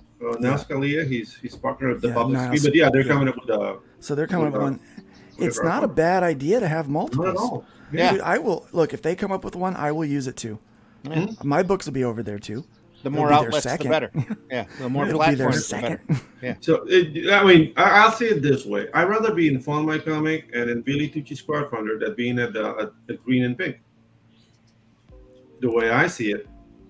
I mean, if we're doing with all the flavors of Häagen-Dazs, I would rather be at Billy Tucci's website and Fund My Comic. Rather than those other two, where I know I'm wanted. And Hojo's got this right. He says you have to get the word independent to mean something other than amateur. Yes. Yeah. Yeah. That takes time. It does. It does. And that's why you curate and these perception. We've got to lift the blinders off those retailers. Yeah. Lift the blinders off the people in general, and have them go out there and take a look. It's going to take a little time. Just because I'm in charge of my own destiny doesn't mean that I'm an amateur. Yeah. You know, it doesn't mean I'm uneducated or I'm unskilled. The whole thing with labeling is, dude, I have all the certifications to be like a college teacher, but I have other college teachers that have the certification and they don't know anything. You know what I mean? Because I'm always doing like a graphic design and animation and whatnot. And I know teachers that are asking me constantly, how do you do that? How do you do that? Like, dude, you have all the certifications, but you don't have the knowledge. So it's just a matter of believing your eyes. If the book looks good, who cares if it's Marvel, DC, Vertigo, Dark Horse, or an independent? Like the art was built. We have the advantage that this is a visual medium, and you see excellence. If we were in something else, it's just people talking to talk, and a lot of people can talk to talk and know nothing for real. Here, you see the art, you like it, you buy it. Yep. Hojo makes a great point. I mean, he's a great example of what tenacity and out of the box thinking can do. He was told that he wouldn't get 50 backers on a floppy. He's 13 away from 300. It does work. You have to be dedicated and laser focused and likable. Be professional. And Bunny says, likable, I'm screwed. So Pedro made an excellent point, which actually made me think of something. I do lessons for 3D for any of the artists out there that are watching this right now. If you want to be able to combine 2D and 3D art, which is, an excellent idea, you can get you can spin a piece of art in 3D. I can get you going in a couple months to where I am now, especially if you already have a background in that. So if you send me a message for that, I can teach you 3D in ZBrush in a very short amount of time for a very reasonable rate. So sorry to toot my own horn again, but you gotta do. At this point, we all have to. You have to, man. Yeah, shameless self-promotion works. Yeah, I don't have the career like an RT Bear, a Billy Tucci, or dude, a Luke or a Randy has. I come from like a advertising background, and I've done, let's just say, amazing things that nobody cares about. So I have to build up my profile by tooting my own horn because that's all I've got. You know what I mean? And dude, like being part of a show like Pontificators, or like I'm hanging with RT Bear, and we're like talking. Shooting like the S, and dude, like I'm with Rod. These guys have been working at Marvel and DC like for 30 years. And in writing, I have no business being there, but I was invited to be there. Why? Because they recognize something that I can do. Any and every place we can. Agent Zero. Yeah, is Era going to be putting titles up on our age mod? Yeah, it's going up there. Absolutely. We just have to. All we have to do is modify the covers a little bit. The more places, the better. Yep. That photo string can't fix his. I think I know what they're talking about. Genuine Comics says, "Yeah, but will it fulfill my dream to get my books into Spencer's?" Oh my gosh! So that was wouldn't a hard it be hilarious? One. That was a rough blow. That man, come on, you're hitting below the belt. But wouldn't it be hilarious, Randy? If we do work out a deal to put spinner racks or put some kind of rack up in Spencer stores, it'd be and great. We actually do work out a deal with them. It would be great. Yeah, where we cover that. I mean, that would be amazing. Man, that would be. Yeah, this was a Dutch haymaker, man. That would be amazing. Wow, Dave, you're brutal. Yeah, that would be like a and bam, like suck it. That would be like a That would be like a what's his name, the diamond cutter. We'd show ourselves up to not be little phonies. Yep. Yeah. So we just passed the 3-hour mark there. We did. We did. We're gonna go ahead and let this thing die out. Gotta run. Let's sneak a few into there and put them on the shelf for shits and giggles. I agree. That'd be fun. Wouldn't it be hilarious if Luke gets his books and Spencer's gifts after all? That would be hilarious. That would be. I'd laugh. I'd take a video of it. I'm like, it's a dream I have. We'll see. Yeah, let's see if it makes it. But we're not shooting for that. We're shooting for just getting our books in everybody's books in the hands of more backers, more readers. Really is what we want. More readers. We don't need 200 comic books crowdfunding platforms. It doesn't make things easier for customers and creators. Earlier, Shade said something about decentralization. Go ahead. Luke will tell you there'll never be 200 comic book crowdfunding platforms because everything's going to shuffle down, but it'll be survival of the fittest. Yep. You know, and getting started, getting out there, figuring out these problems are just going to make things more fine-tuned and better to go. And you'll see everything will even itself out. Yeah. And on a lighter note, if you get the books in Spencer's, Luke, I demand that you make the video with "What a Wonderful World" with Louis Armstrong. I would absolutely do that. Yeah. I'll sing it. I'll sing it. Yeah, I would absolutely. Yeah, yeah, that would be really funny. I think that would be that would be kind of an odd thing. Yeah. So we talk a lot about decentralization. I think that is, I think diversification is what we need. Yes. And I think we still do need some centralized things like Fund My Comic, where people can go and shop and get multiple things, which is what a thing like Iron Age Distribution is going to be useful for, is because then they can go to one place and get those things. And that's why they liked Diamond so much, is because it was centralized. It was convenient. So we still want to offer convenience if we can, but it's a different business model. The world is changing. The world is changing, and it's fun. So think of them less as crowdfunding platforms and more as pre-order platforms. Pre-order platforms. That's what Iron Age Distribution is. But guys, like I wanna just pinpoint like a little concept that's been roaming my mind, because I know Fund My Comic has this widget that you can basically link up your website directly to your crowdfunding thing. So I think Fund My Comic should be thought more of a public square for creators and backers, where you can back directly on Fund My Comic, or go directly if you're more comfortable backing the creator directly. But it's like this public square where you get information, what book is up, and I see Fund My Comic turning into this, you know. And if you're gonna have like distribution access through Iron Age distributors, I mean, this is way better than whatever Pink and Green are offering. You know what I mean? There's so many avenues to make money, to raise awareness on your books, to just get your stuff out there. So, dude, I want to commend you again, Luke, for what you're doing. And all the things that are happening, it's because you're doing good work, man. So, congrats. It's a risk, but you know. Yeah, obviously. Yeah. You know, everything is. Sometimes you got to leap. Sometimes you got to make that big leap out, you know? Yep. You can't, I mean, you can't reach the stars by keeping your feet firmly planted on the ground. You got to have your head in the clouds a little bit, I guess, right? You have to jump. I mean, that's the goal, isn't it? Yeah. Glenn, and I know he's not feeling well. He says it's been one of the most interesting podcasts, and I appreciate you saying that. Hopefully it has been interesting and that we could continue to make content for everybody here. I mean, going 3 hours is a long time. Yeah. But hopefully it's a valuable 3 hours. I know it feels valuable to me today. So yes, Fund My Comic is great for those who don't want to build their own pre-order websites, convenience and options. Yeah, or even if they want to just have a plugin from that widget. We undersell the widget. I don't think we sell it enough. Yeah, you should more, because that's a lot of people are doing their own thing. Yeah. But when you do your own website, you lose the public square element of crowdfunding. I think you have both, and I think with Fund My Comic, you can have your own website and the public square. Yep. With one easy plugin. Yeah, exactly. One. Talk about convenience. Talk about convenience.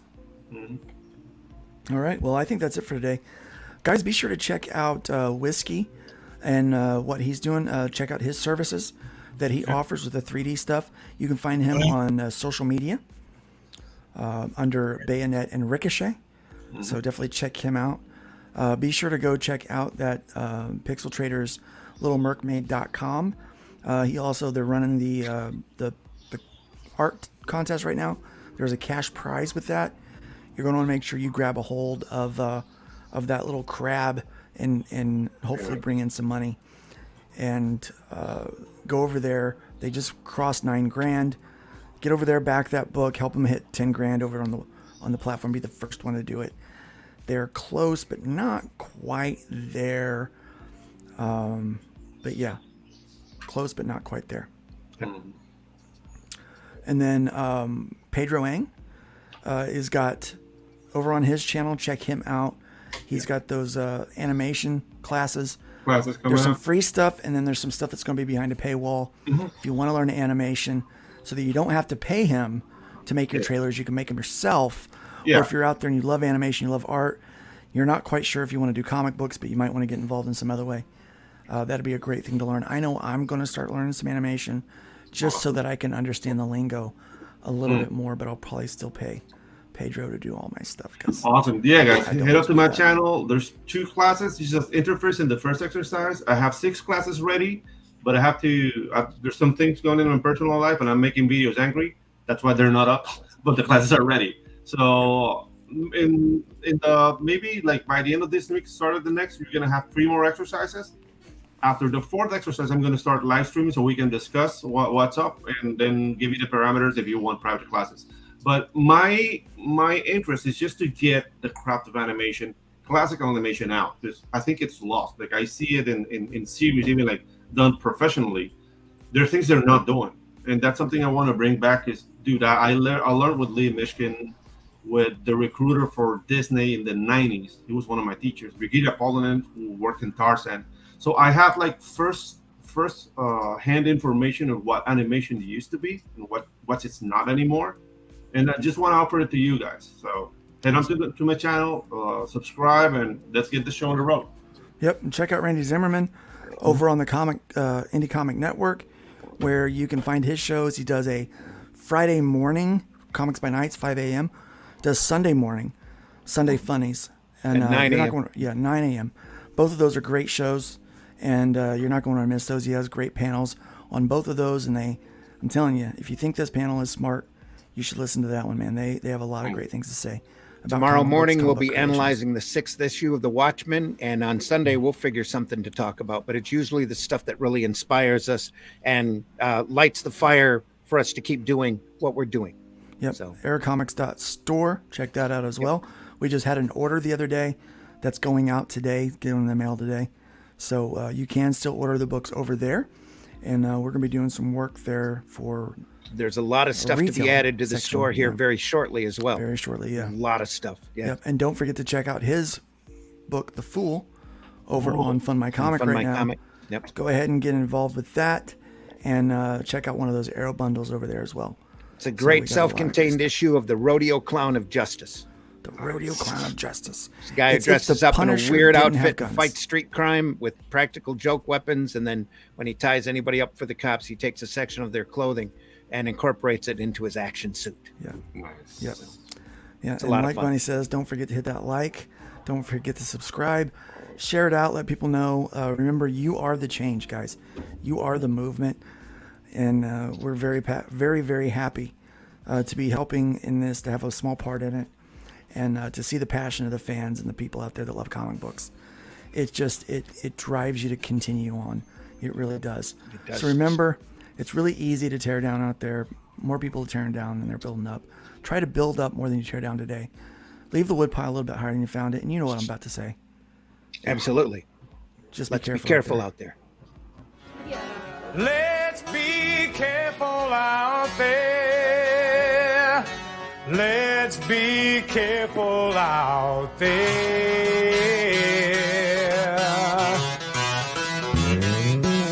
We had a 187 at the 7-Eleven on the corner of 4th and Main.